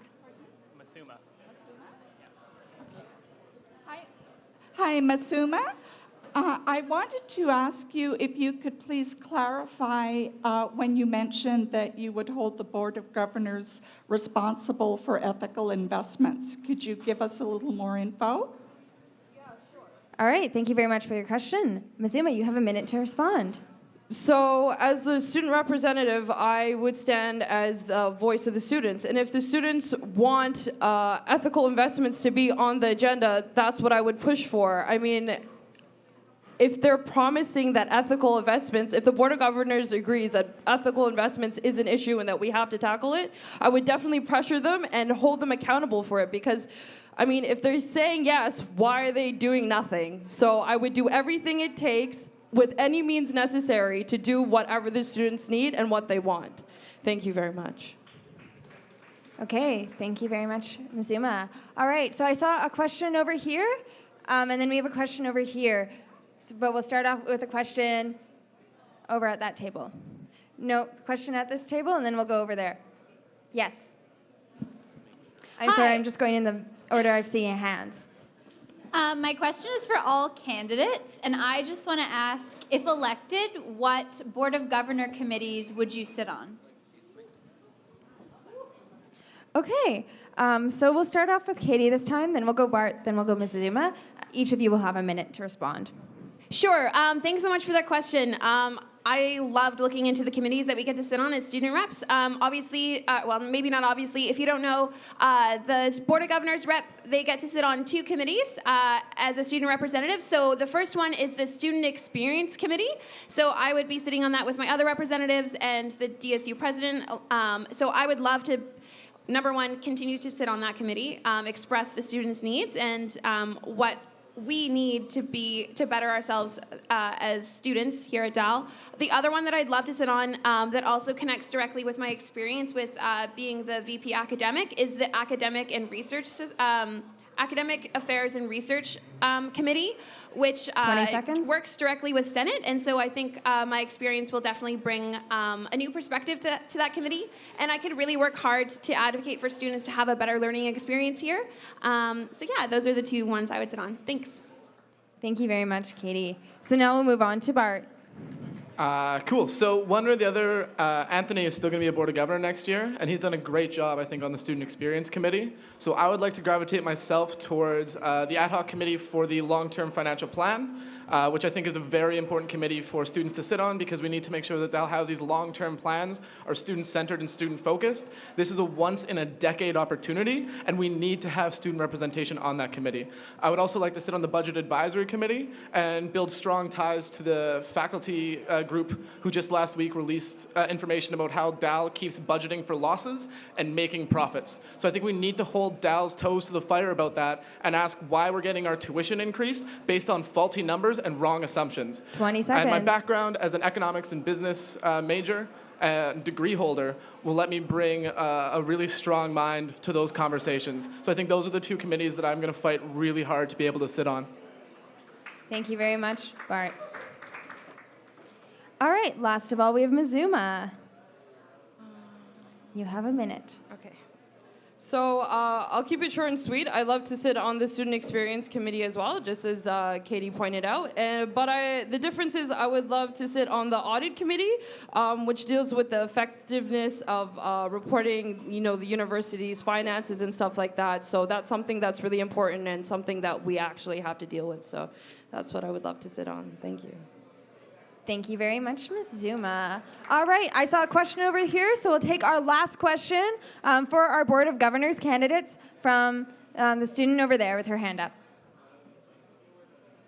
Hi, I have a question for Katie. I know that you've been really involved with DAS, the Dalhousie Arts and Social Sciences Society, so I was wondering how your work as first-year rep and vice president academic has helped you prepare for position on BOG.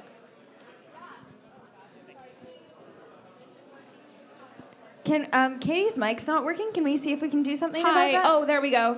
Hi. Yeah. Thanks so much, Alex, for that question. So I'm only in second year here at Dal during my undergrad. I came in full throttle going into university activities. So I came in as the first rep, and then I got elected as an executive on the DAS council. So just to kind of show you the support that I've gotten from my peers and also just from the general arts students is really empowering to me because I feel like as a first year student last year, I had a lot of encouragement to keep participating, and I'm only in second year, so I've got a lot of steam left in me.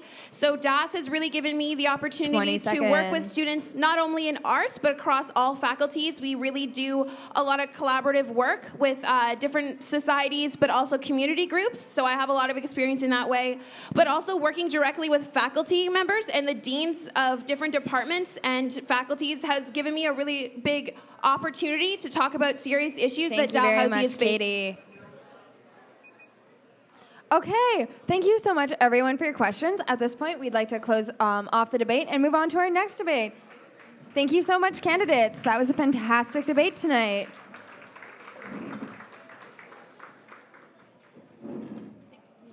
See you. All right, if we could have the candidates for VP Internal, please, coming up to the podium.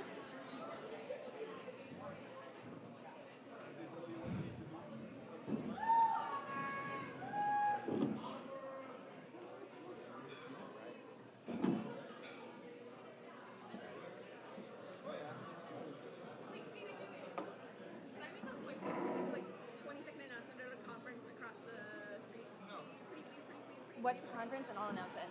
Can I message you maybe Yes. for the next one? Yes. Can I leave my pen on that table?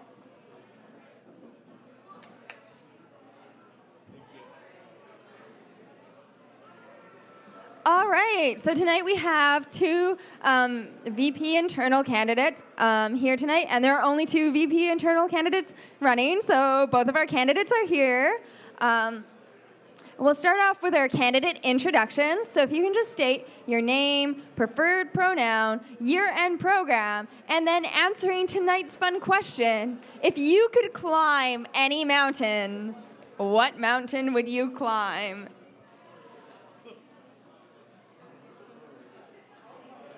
Yeah, it's your turn first. If you'd like, this can be a metaphorical mountain. Hi, I'm Rhiannon. I use she, her pronouns. I'm a second-year Bachelor of Social Work student. I'm not really into climbing mountains, so mine will be a metaphorical one.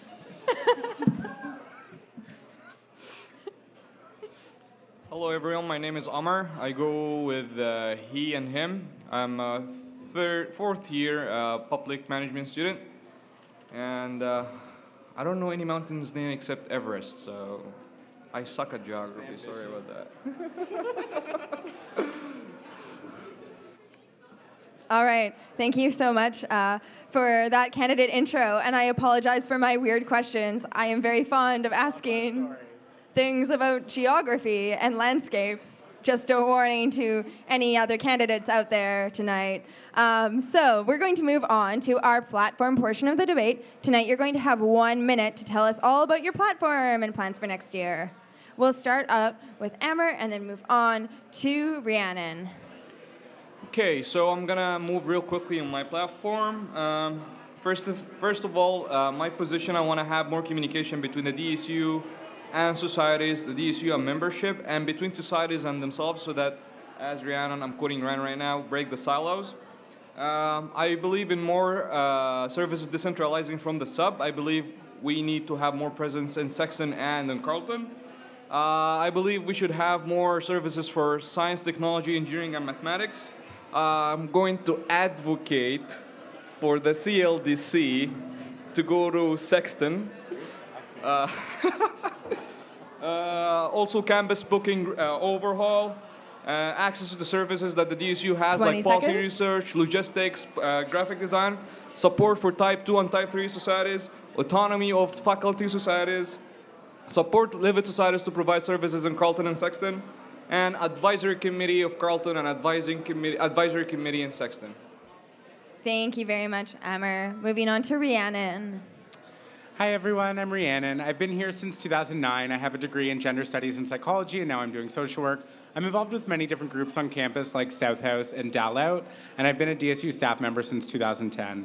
My platform has 5 main points. First one's communication. I think that the DSU should be doing a better job of reaching out to students where they're at. Students shouldn't have to go out of their way to find out what's going on in their union. Second one's societies. I think societies should have more supports and resources available for them. And as well, like Amr said, I don't think societies should be working in silos. We should be collaborating to have a collective voice. Services with the DSU should be advocated for more. Students should be aware of these services, aware of how to access these services, and students should be, most importantly, 20 safe seconds. and comfortable accessing these services. I also think that the student experience is about more than just academics, and I want to advocate for more jobs on campus. And my final point is diversity and equity. Through my various roles, I've been pushing for a more equitable campus, and I want to continue to do that in everything I do next year if elected Vice President Internal. Thank you. Thank you very much, Rhiannon. So now we're going to move on to our question tonight, once I can stop my timer. Okay, so the question tonight is, as a new Equity and Accessibility Committee was struck this year, and it's part of the Vice President internal portfolio to oversee that committee, what ideas do you have for this committee? So we'll start off with Rhiannon this time, and then move on to Amr. Yeah, so I think that was a really good idea to strike a Equity and Accessibility Committee. I think that the office has been doing a good job, but with students coming to the table and having an active role in how that office is shaped and developed programming, I think that will really strengthen the kind of link between the office and what students are doing, as well as that the committee has equity seats, which I think is really important for meaningful representation. I would like to work with that committee to see good programming come about that really impacts students. You know, we have 2 staff members working out of that office, but it isn't always enough to fulfill kind of the full mandate of that program and see it impact 18,000 students. But with a full committee of people working on it, I think that it could build a lot of capacity and we could do a lot of great stuff. Thank you very much, Rhiannon. We'll move on to Amber. Amber, would you like the question restated? No. I believe we cannot move forward without getting the student body involved. I believe groups like South House, Dalhousie, Get Real, the Muslim Student Association, international students, all of these need to be involved in the conversation so that we would tackle accessibility. We get a lot of complaints that, for example, a place like the Grawood is not accessible to Muslim students. If we have an event on Saturday, that's not accessible to Jewish students. I think we need to discuss these issues with the larger student body, get representation on this committee, and work with students to tackle these issues together. I believe the DSU has 2 amazing staff. The ENA office have been doing amazing work this year, but I believe we need to get the student body involved so that we can grow larger and we can solve real problems that we have on campus. Thank you. Thank you very much, Amber. So at this point, we'll move on to rebuttals. Each candidate will have a minute to either restate one of their points or address one of their candidates' points. So we'll move on and we'll have Rhiannon answer first, or rebuttal first. Yeah, I think the equity seats are really good because that will form a link between, this Equity and Accessibility Committee and different societies, and that way we will have these societies working together or at least being informed of what's going on with the Equity and Accessibility Office.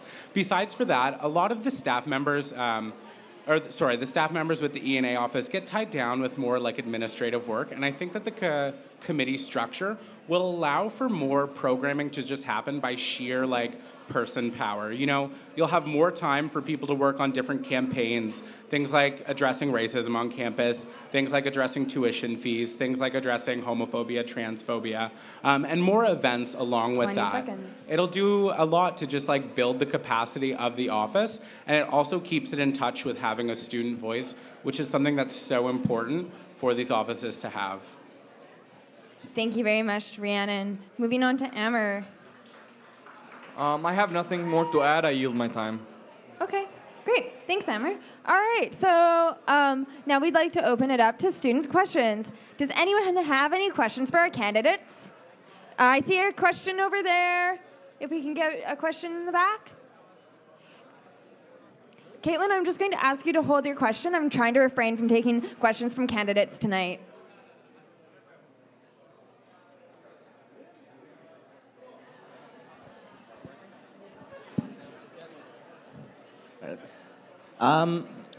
You both plan to work towards creating a non-compartmentalized society system. Do you have any plans to bring societies together for lack of a better term, Dalhousie events?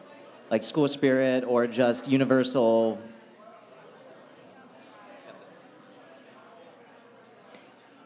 All right, thank you for your question. We'll start out with Emmer this time, and then move on to I'm Ryan. very sorry I didn't hear the question. Can you please repeat it? Long story short, I'm asking if you have any plans on bringing societies together to increase school spirit as a whole. Okay. All right. Start with me? Yeah. Okay.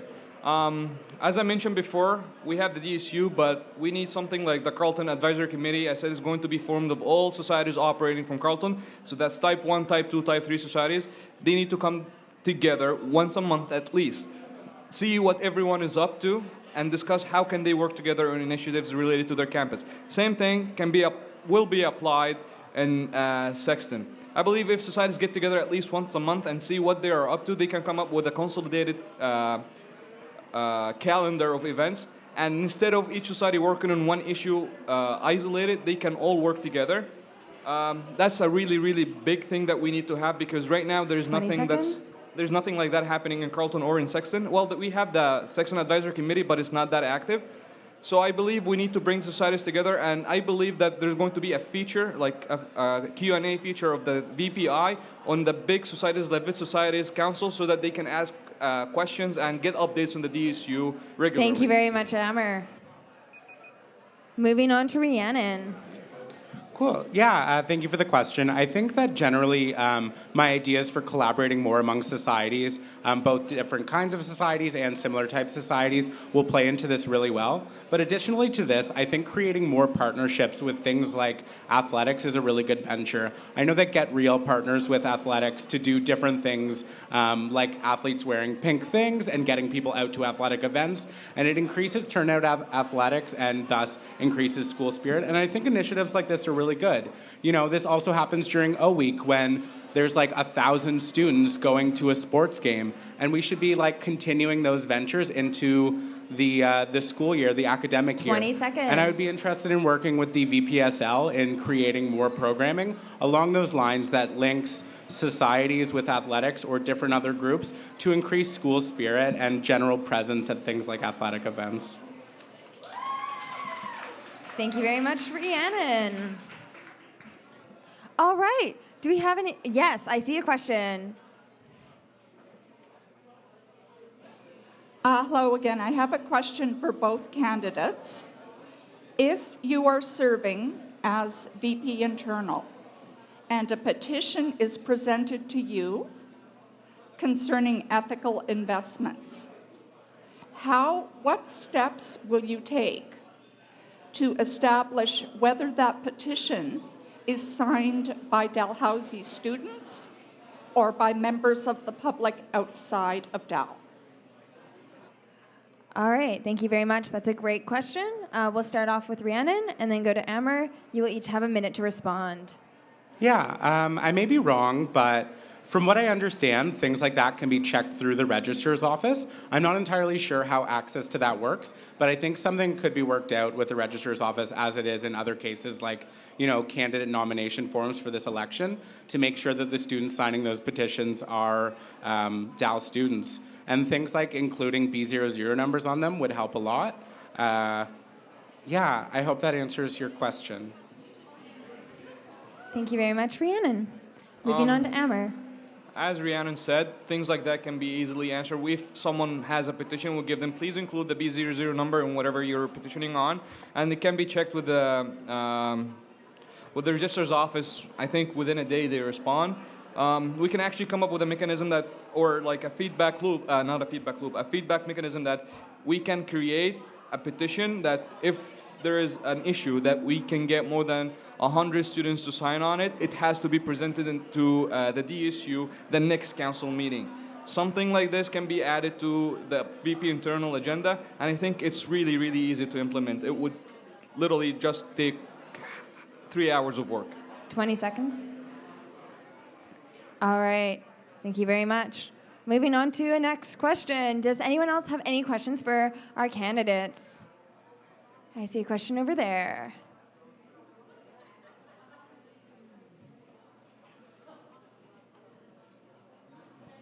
Hi, what would you do to support levied societies or societies looking to be levied? All right. We'll start off with Rhiannon, or nope. Rhiannon answered first last time, so we'll start off with Amber. Part of my portfolio is actually to support levied societies. For example, I will give just one example, the Road Ladle. I believe the tea room needs to be equipped with a kitchen that would allow the ladle to operate from Sexton. Another society, South House or Innisburg, they will have full access to the DSU office in Sexton. They can do whatever they want there. Same arrangement can be reached in Carlton. I believe societies need to be everywhere. I need the sub to be decentralized. We have an amazing building here, but not everyone has access to it. So I think things like the DSU Sexton office needs to be utilized. There are a lot of spaces in Carlton with coordination with the university that can be utilized. I think 20 seconds. Also, one of the most important things is we need to raise awareness of levied society services to students. I know students who have been here at Dalhousie for 2 years and they don't know what the loaded little is. I think that's a very, very important issue to tackle. Awareness of services, number one, and then access to facilities is number two. Thank you. Thank you very much, Amber. Moving on to Rhiannon. Yeah. Thank you for the question. I think that levied societies have a lot of capacity, which is something that's really cool. You know, the phone line started in some ways out of a levied society push, with different levied societies wanting to bring this together and the DSU facilitating that as well. I want to increase collaboration among levied societies. I want to foster collective ownership of shared projects and campaigns and see these groups working together on issues to strengthen these bonds. I also agree wholeheartedly with Amar's point about getting levied societies on different campuses. Students pay into these groups, and they should be getting the services associated with them. And also in regards to supporting levied society or supporting societies looking to be levied, I think that the best thing I could do is work with societies to let them know what the process is to get levied and make sure that they know, the process of how that all works and support them in how they want to do that. Thank you very much, Rhiannon. All right, so at this point, I would like to close up the Vice President internal debate, and we'll move on to our final debate of the night, which is the presidential debate. Thank you very much to our candidates.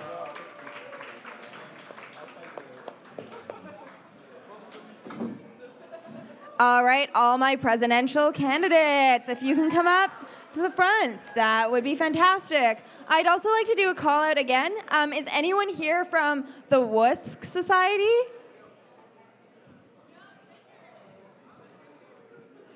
Would you like to come up and do a presentation about your levy question?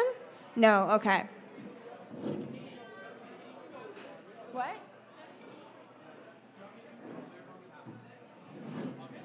Okay. Yeah, we do have someone who can give a blurb to WUSC.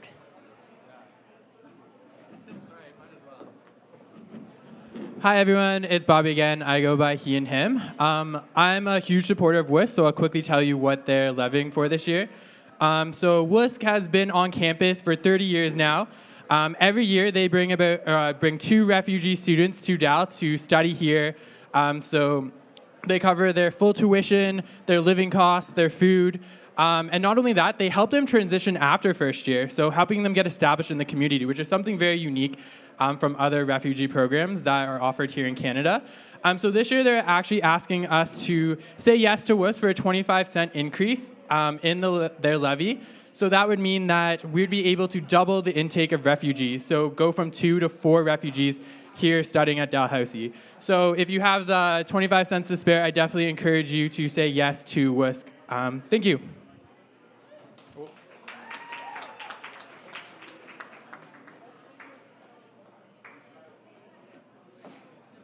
All right, is Caitlin out there? Yes, yes.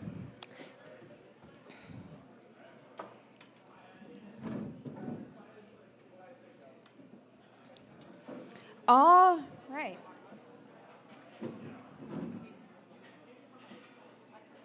Okay, yes. All right, welcome to our presidential debate tonight. So if we can start this off with our candidate introductions, if you would be willing to state your name, preferred program, year-end program, and then finally, tonight's fun question, which is, if you could be any river, lake, ocean, or sea, what would you be? Yes. All right, everyone. My name is Caitlin Lowe, and my pronouns are she and her, and I'm a 4th-year combined honors English and history student. And if I could be any, body of water, it would be the Pacific Ocean. Great. Thank you, Caitlin. Hello, everyone. My name is Derek Morrow. I go by he and him. I'm a 3rd-year industrial engineering student, and if I were to be a body of water, I would be Woods Lake near Kelowna, BC, because I spent a lot of my summers there, and I love it very much. Thank you very much. Hi, everyone. My name is Kathleen Reed. I use she and her pronouns, and I'm a 5th-year International Development Studies and Creative Writing student. And if I could be any body of water, it's a very strange question. I think I would probably be the Atlantic Ocean, because East Coast lifestyle. Hi, folks. Anthony Sakeley, he and him.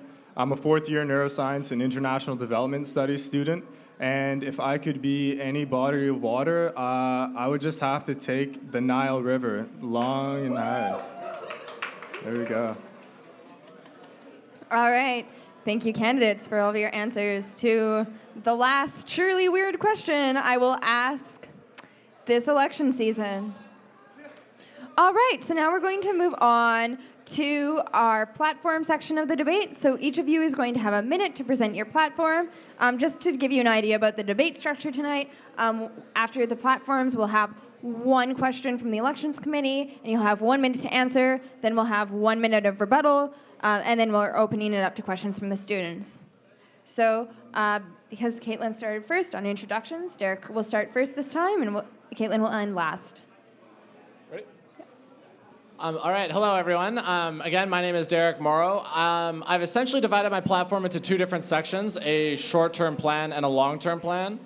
The short-term plan involves initiatives such as adding more, working with the Dalcard office to add more restaurants and businesses to the Dalcard portfolio.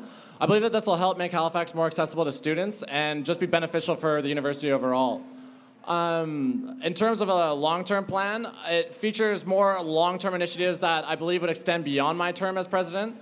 And so these include having a 4-year strategic plan for the DSU, because I believe that that would help vision in the organization, which I think is really important. Another long-term plan that I would like to really focus on is increasing turnout at athletic events, because I believe that it's kind of lacking in the student union, and I believe that there's a really great potential to foster that culture at Dalhousie. Thank you. Thank you very much, Derek. All right, we'll move on to Kathleen. You have a minute. I know. Hi, as I said before, my name is Kathleen Reed. I'm currently the Vice President of Student Life of the Dalhousie Student Union, and I'm looking to be your next president. My platform is based around 4 different themes or goals, and under each of those themes or goals, there are action items of ways that I hope to make those happen. The first one is student wellness. I think that mental health is a huge issue on our campus, and we really need to support students, and that means helping students navigate the system and helping them find the services they need, and if those services don't exist, creating those for them. The next is a sense of community. I think we need a better sense of community here at Dal within each individual campus and also across all campuses. That's everywhere from our AC campus to Yarmouth to Sexton to Studley and Carleton. Every campus that exists, there needs to be a better sense of community there. The next one is governance. I think that the president's role needs a restructure, and instead of a role, it needs to be a president's office, giving more time to me and more time to students to do more meaningful work. And finally, advocacy. I believe that it's twofold. One, standing up for you on a case-by-case basis, Thank you very and much, as well Kathleen. as on the ground.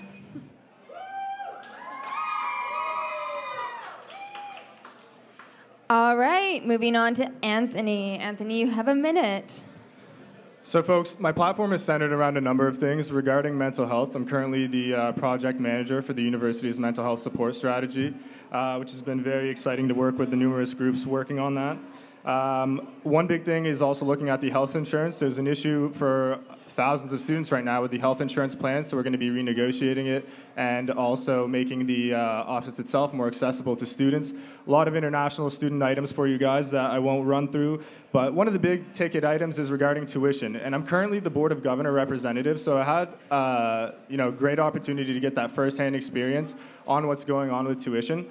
And there are a number of sides of it, but what people don't realize, this is the 3rd year that tuition has gone up. So we need to take an approach.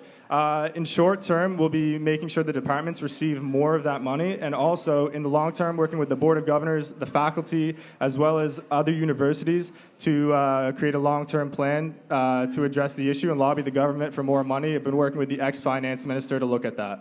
Thank you. Thank you very much, Anthony. All right, we're going to end off our platforms tonight with Caitlin. All right, everyone. So like I said, my name is Caitlin Lowe, and for the past 4 years, I've spent the majority of my time here trying to make the university and the student union a better place for students. I've been a DSU counselor for the past 3 years, chair of the executive review committee, a faculty society president, and this year I've been lucky enough to be the vice president internal of the student union.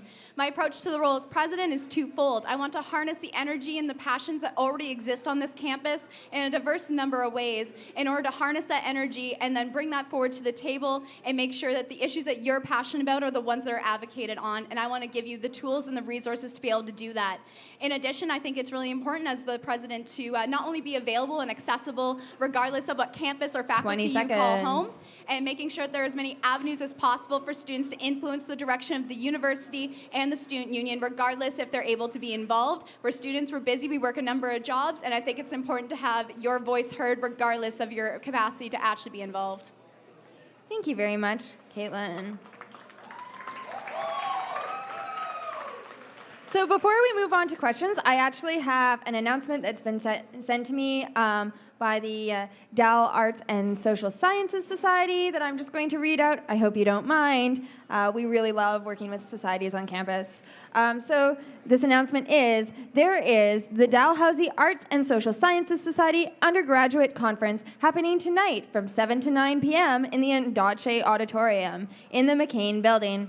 Everyone is welcome. Free food. That was all in capitals. That's why I'm yelling. Reception is to follow from 9 to 10 in the lobby. The keynote speaker this evening is Dr. Daryl LaRue from St. Mary's. The title of the lecture is White Fragility, Politics of Racism on Campus. So that's definitely a really great topic to talk about. So maybe consider checking that out at 9 to 10. So we're going to move on at this point to our question of the night from the Elections Committee for the presidential position. The question is, as president, you have to work with the VP internal for advocacy issues. What would be the 3 biggest issues for next year, and what would be your strategy to work through them? So since Derek started out last time, we'll start off this round with Kathleen answering first. That means Derek will answer last. And you have a minute, the first round, and then we'll do a second round of rebuttals. You'll have another minute. Great. Okay, so obviously the first biggest issue that's going to be happening over the next little bit is tuition fee increases. We've been talking about this a lot, and I think that the most important thing to work with the VPAE in doing is lobbying the government to have better funding towards our schools here in Atlantic Canada. The next thing I think that is a huge issue here on campus that really needs addressing is representing minorities. I don't think that our minorities are well enough represented, and I think that starts with working with students who may not be able to have the privilege to step up into student leadership roles and using our voices as student leaders to rep their voices. The last one I'll say is mental health on campus. Our students work hard. Every program is hard, and working really hard to make sure that those students are okay and they can access the services they need to are really important. Those are all things I think that the president and the VP academic and external can work together, but not just those 2 positions. The entire executive and all the student leaders on campus need to come together to face these issues. Thank you very much, Kathleen. Moving on to Anthony. Anthony, would you like the question restated? Yeah, sorry, did you say VP internal or academic and external? I said VP internal. Okay, yeah, thought so. Okay.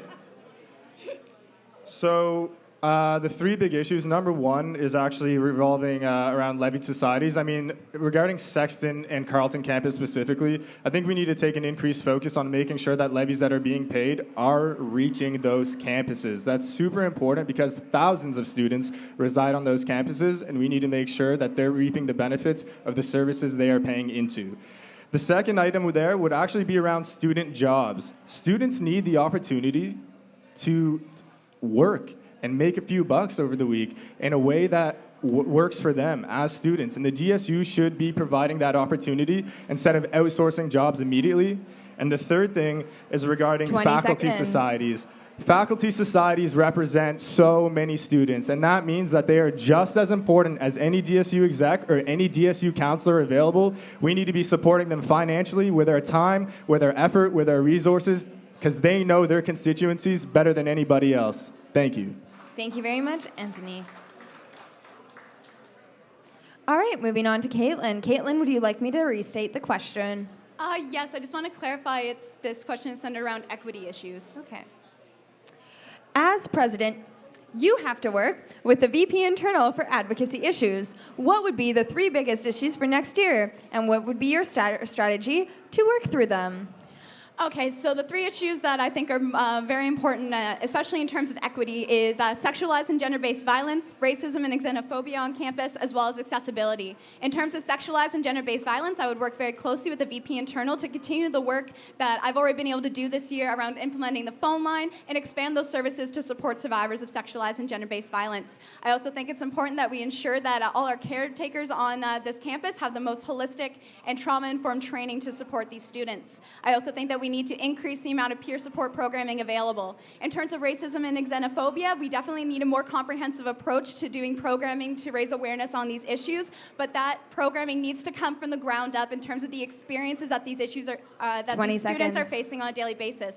With accessibility, we need to improve physical accessibility on campus using the $130,000 accessibility fund. We need to increase the amount of bursaries available for students with accessibility needs from $2,600 to $10,000 and ensure that accommodation grants are properly funded so that societies and students are able to have and attend accessible. Thank you very much, Caitlin. All right, moving on to Derek. Derek, would you like me to restate this question? That's okay. From my perspective, the three biggest issues that I would like to work with the VP Internal on are student engagement, communication about services, and inclusion. So in terms of student engagement, I believe that there's a relatively large issue of a lacking of student engagement on campus right now, with voter turnout at 18% last year, as well as just a lot of students not knowing about the different services and various events, et cetera, that the DSU provides. I think that working with the VP Internal to increase student engagement is a really, really important thing, essentially from a faculty level. In terms of communication about services, I think that streamlining our social media efforts and consolidating them into a really consistent approach would be the best way to communicate about our services effectively, as well as redesigning the website just to make it more user-friendly. And finally, inclusion and community, I suppose I'll get to in the rebuttal. Thank you. Thank you very much, Derek. Okay, now it's time for the rebuttals. You can either tackle one of your fellow candidates' points, or you can restate one of your own. We'll start this round with Kathleen. I apologize, I misheard. I thought it was VP Academic and External with advocacy issues. So I would like to still echo, though, my need to work with the VP Internal and all the other execs on better representing minorities. And the other candidates brought up good points, so I'll just bring up a new one. I believe that the VP Internal this year did a really good job of starting work on better services for student parents. And I think that that's something that I would love to continue to work with a new Vice President Internal. We have a huge population of student parents here who need a lot of support, whether that's better daycare services on campus, or whether that's more mental health support services for those people, and I'd like to be the person to help them do that. Thank you very much, Kathleen.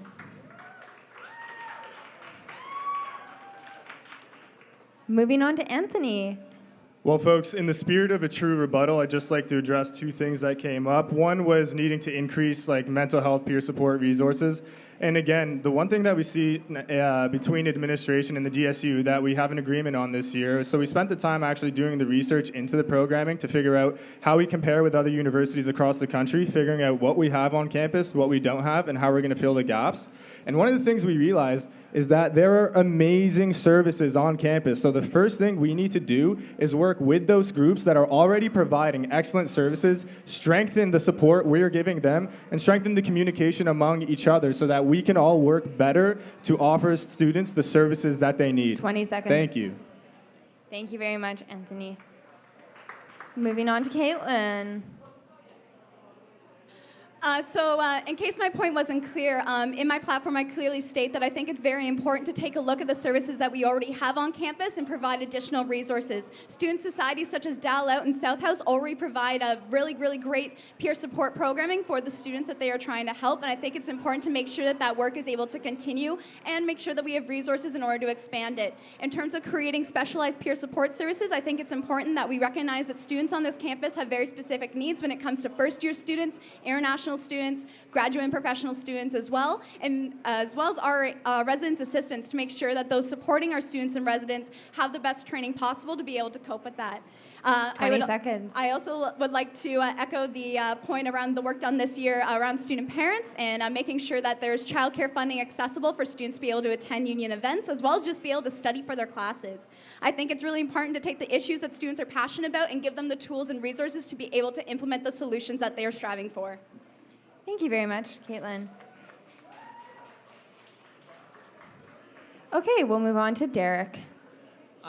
So as I was saying, the third final point that I believe is really important for the coming year in terms of work with the VP Internal is inclusion and community.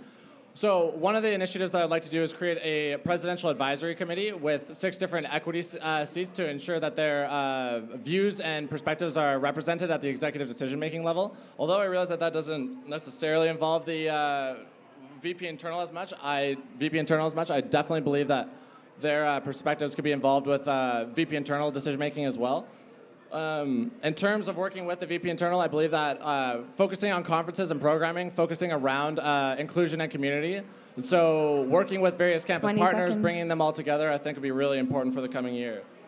I think that another way that we can bring together students is through athletics. I think that that is a really safe medium to provide cohesion and community within the university, and so I think that's another important area to focus on as well. Thank you. Thank you very much, Derek. All right, so at this point, I would like to open up the floor to questions from the students. So if you have a question, please put up your hand, and we'll come by and get you. My question's for all the candidates, and it refers to mental health. I have a sibling who is finishing up their first year at Dalhousie who has mental health issues which require a service dog. My sibling faces stigma about this not from students, but rather from the faculty. And I guess my question is, how do you plan to address the stigma of mental health issues with the faculty, not the students at Dalhousie? That's a really great question. Thank you so much. We'll start off this round with Anthony, ending off the round with Kathleen. Sure. So last year, we actually brought mental health first aid to campus, and through the DMCRT, we were the first group to do so. And the pilot project that I'm actually running right now with faculty specifically. So in the summertime, I set up a mental health first aid course for 20 faculty members from the Faculty of Science. And we've been working on a program right now because faculty do receive, students go to faculty as kind of their first resort.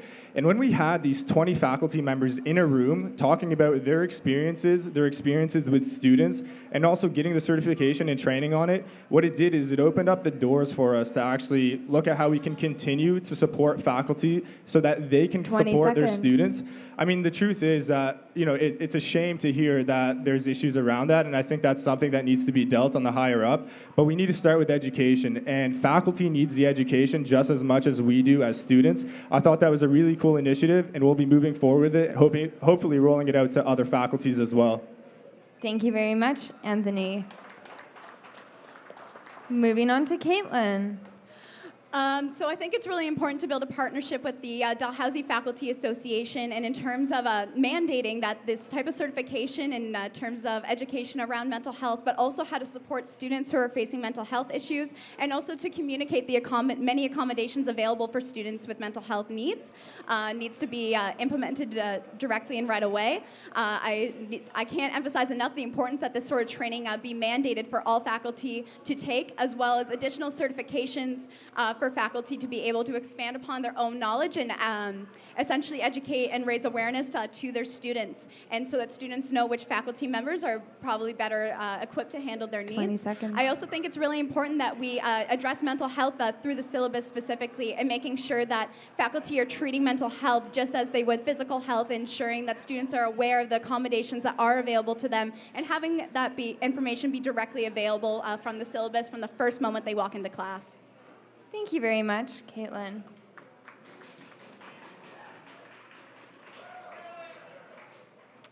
All right, we'll move on to Derek.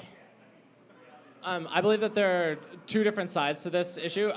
There is training the faculty so that they can provide mental health support, as well as ensuring that the faculty have consistent services in terms of their own mental health. And so I think that working with the Dal Faculty Association is really important in ensuring that they have the supports that they need and consistent services essentially that are provided to students, but for faculty as well, so that if there are any mental health issues that come up, they are able to address them themselves. The second part of that is ensuring, again, that the training is provided. And so I really, really believe in the mental health first aid program, and I believe that that's a super, super important thing that we need to provide essentially access to for everyone, faculty, students, administration as well. But essentially, I agree with the idea of mandating it to faculty, essentially faculty, and to ensure that they have the training that they need to essentially support students, to support each other, and just to be helpful in terms of mental health. Thank you. Thank you very much, Derek. Moving on to Kathleen. Thanks so much for your question. I'd just like to highlight the fact that the DFA, the Dalhousie Faculty Association, is actually really, really good at working with students, and they listen to students first, and that's something that's really important about working with the DFA. Moreover, the DFA it collaborates with the DSU on several things, so I'd just like to point out the fact that there's room for collaboration with the Equity and Accessibility Office of the DSU to work on mental health initiatives with the DFA. I think that the ENA office deals with grievances every day. They get grievances about mental health, racism, misogyny on campus, all different things, and working through those grievances, such as the one that you've noted here, would be something that the ENA office is very experienced in doing. We also have university support from different aspects of the university that the DFA can pull from. Thanks. Thank you very much, Kathleen. All right, I see a question over there. If we can go there with a mic, that'd be great. I have a question for Derek. I was at the debate a couple days ago, and when asked about combating rape culture and sexual assault issues, you mentioned that you didn't quite have any plans set in place yet, but that you were working on it. So I was wondering if you'd come up with any points since then. All right, Derek, you have a minute to answer that question. Yeah, for sure. That I don't actually remember that question being asked, but in the spirit of addressing the issue of rape culture, I believe that it's really important to work with the groups that are already working towards that. So working with South House and working with the various organizations on campus that are already trying to address those issues, I think is really important, because that is something that is absolutely not tolerated on campus, and that is something that we really need to focus on. So working with not only South House, but also working with the sexual assault phone line, ensuring that every single student on campus knows that those are supports that they have, I think is really, really important, and that is essentially what my plan is. Thank you. All right. Thank you very much, Derek. I would also like to note, just in regards to your question about whether or not that question had come at debate, yes, those questions were asked twice at the Howe Hall debate earlier this week. All right, do we have any more questions from the students? We can take one last question. Oh yeah, Mo's already found anything. Right on, Mo. Okay, so you guys have all said really great things about mental health. I actually have a friend in residence who was kicked out of residence because she checked herself into the hospital because she was suicidal. So I'm wondering how you plan to work with the university to support students with these specialized needs. All right, thank you very much for your question. All right, so this round will be starting off with Caitlin, and then Anthony will be ending it off. Everyone has a minute. So I think it's really important when we're addressing mental health issues that we take a look at all the services that we have available, but also really work to address where the gaps are. One of those gaps being residents. I think that first-year students face an abnormal amount of pressure when they're transitioning into university, and we need to have specialized supports in place to help compensate for that. I think that residence assistants need to have more comprehensive training to deal with mental health issues when the resident students raise those issues to them, as well as making sure that there are programs in the university itself that address these issues on a peer support level, as well as making sure that our counseling services are as student-informed and trauma supportive as possible. I think that when it comes to suicide prevention and education, 20 seconds. We need specialized training, as right now a lot of the work has been done around assist and ensuring that more faculty and more students are getting this training, but I think it needs to be a lot more broad than that. We really need to look at the training that we are giving our caretakers at this university and make sure that that is as supportive of students as possible. Thank you very much, Caitlin. I apologize for not showing you the full 10 seconds. Moving on to Derek. So in terms of specific mental health support, I believe that working with the administration as well as the DMCRT is super, super important, just to ensure that all of the resources that we have on campus, especially in terms of campus partners, are being used and are available. Because I think that those are I think that we can't leave anything on the table when it comes to these issues, and we have to absolutely exhaust everything that we can to provide support.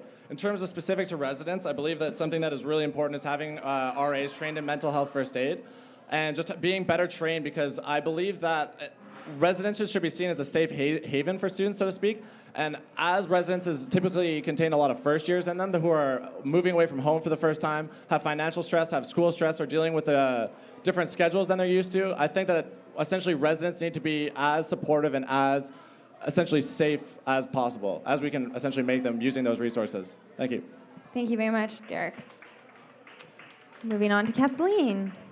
Thanks so much for your question. I'd just like to highlight that resident assistants are trained in mental health support, and they are trained in a lot of dealing with grievances and stuff like that. And so what I would like to highlight is maybe there are gaps in the fact that the students might be able to feel able to reach out to those RAs or those peer-to-peer support groups, and it's really important to realize why that is, and I believe that that begins from the first moment that students move in. Are the resident assistants approachable? Are they able to deal with those grievances in a good enough way? And that falls upon the university staff who's training those, and I think that we can work together to make them more personable and make them more approachable and make a student feel comfortable in their own home, because residence is their home, right? It's where they belong and it's where they should feel safe. Thank you very much, Kathleen. We'll end off with Anthony. So just to glean back on the project that we're doing, so the idea is that with mental health peer support, we need to be packaging it in a way that it provides a strategy for the university so that everybody can know how to navigate the resources that are available. On November 13th this past year, we dealt with the death of a student in residence. And it was very difficult, and it was one of our medical responders who was part of that. And that morning, I got a call from administration asking if some of our mental health volunteers could be a part of that process. And through that, we've been working now with Dal Security and administration to implement a 24/7 crisis response unit so that when issues like this come up, the truth is, with the certifications and all that, it's fantastic. But as a friend of someone who's facing a mental health issue, sometimes all the certification in the world can't help you deal with that situation. So we need to make sure that people can look at the support, reach those supports as soon as they need it. There's a number of initiatives. Thank you very much, I'd love Anthony. to catch up after. Thanks. All right, at this time, I would like to call this debate to a close. Thank you so much to all our candidates. Thank you so much for everyone coming out tonight. Thanks for asking great questions. Oh yes, go and vote. Go and vote. You can vote from March 14th to March 16th online. We'll also have polling stations. If you vote, you can win $500 in Air Canada gift cards. As a student from Saskatchewan, that sounds like a great thing. Or even if you're from Nova Scotia, you could take a trip. Everyone loves airlines. Also, there's going to be Tim Hortons gift cards drawn every hour, $5 gift cards every hour at the polling station. So if you go out to a polling station, you'll have a lot of chances to win some roll up the rims. So we'll hope to see you out. Thank you so much for coming.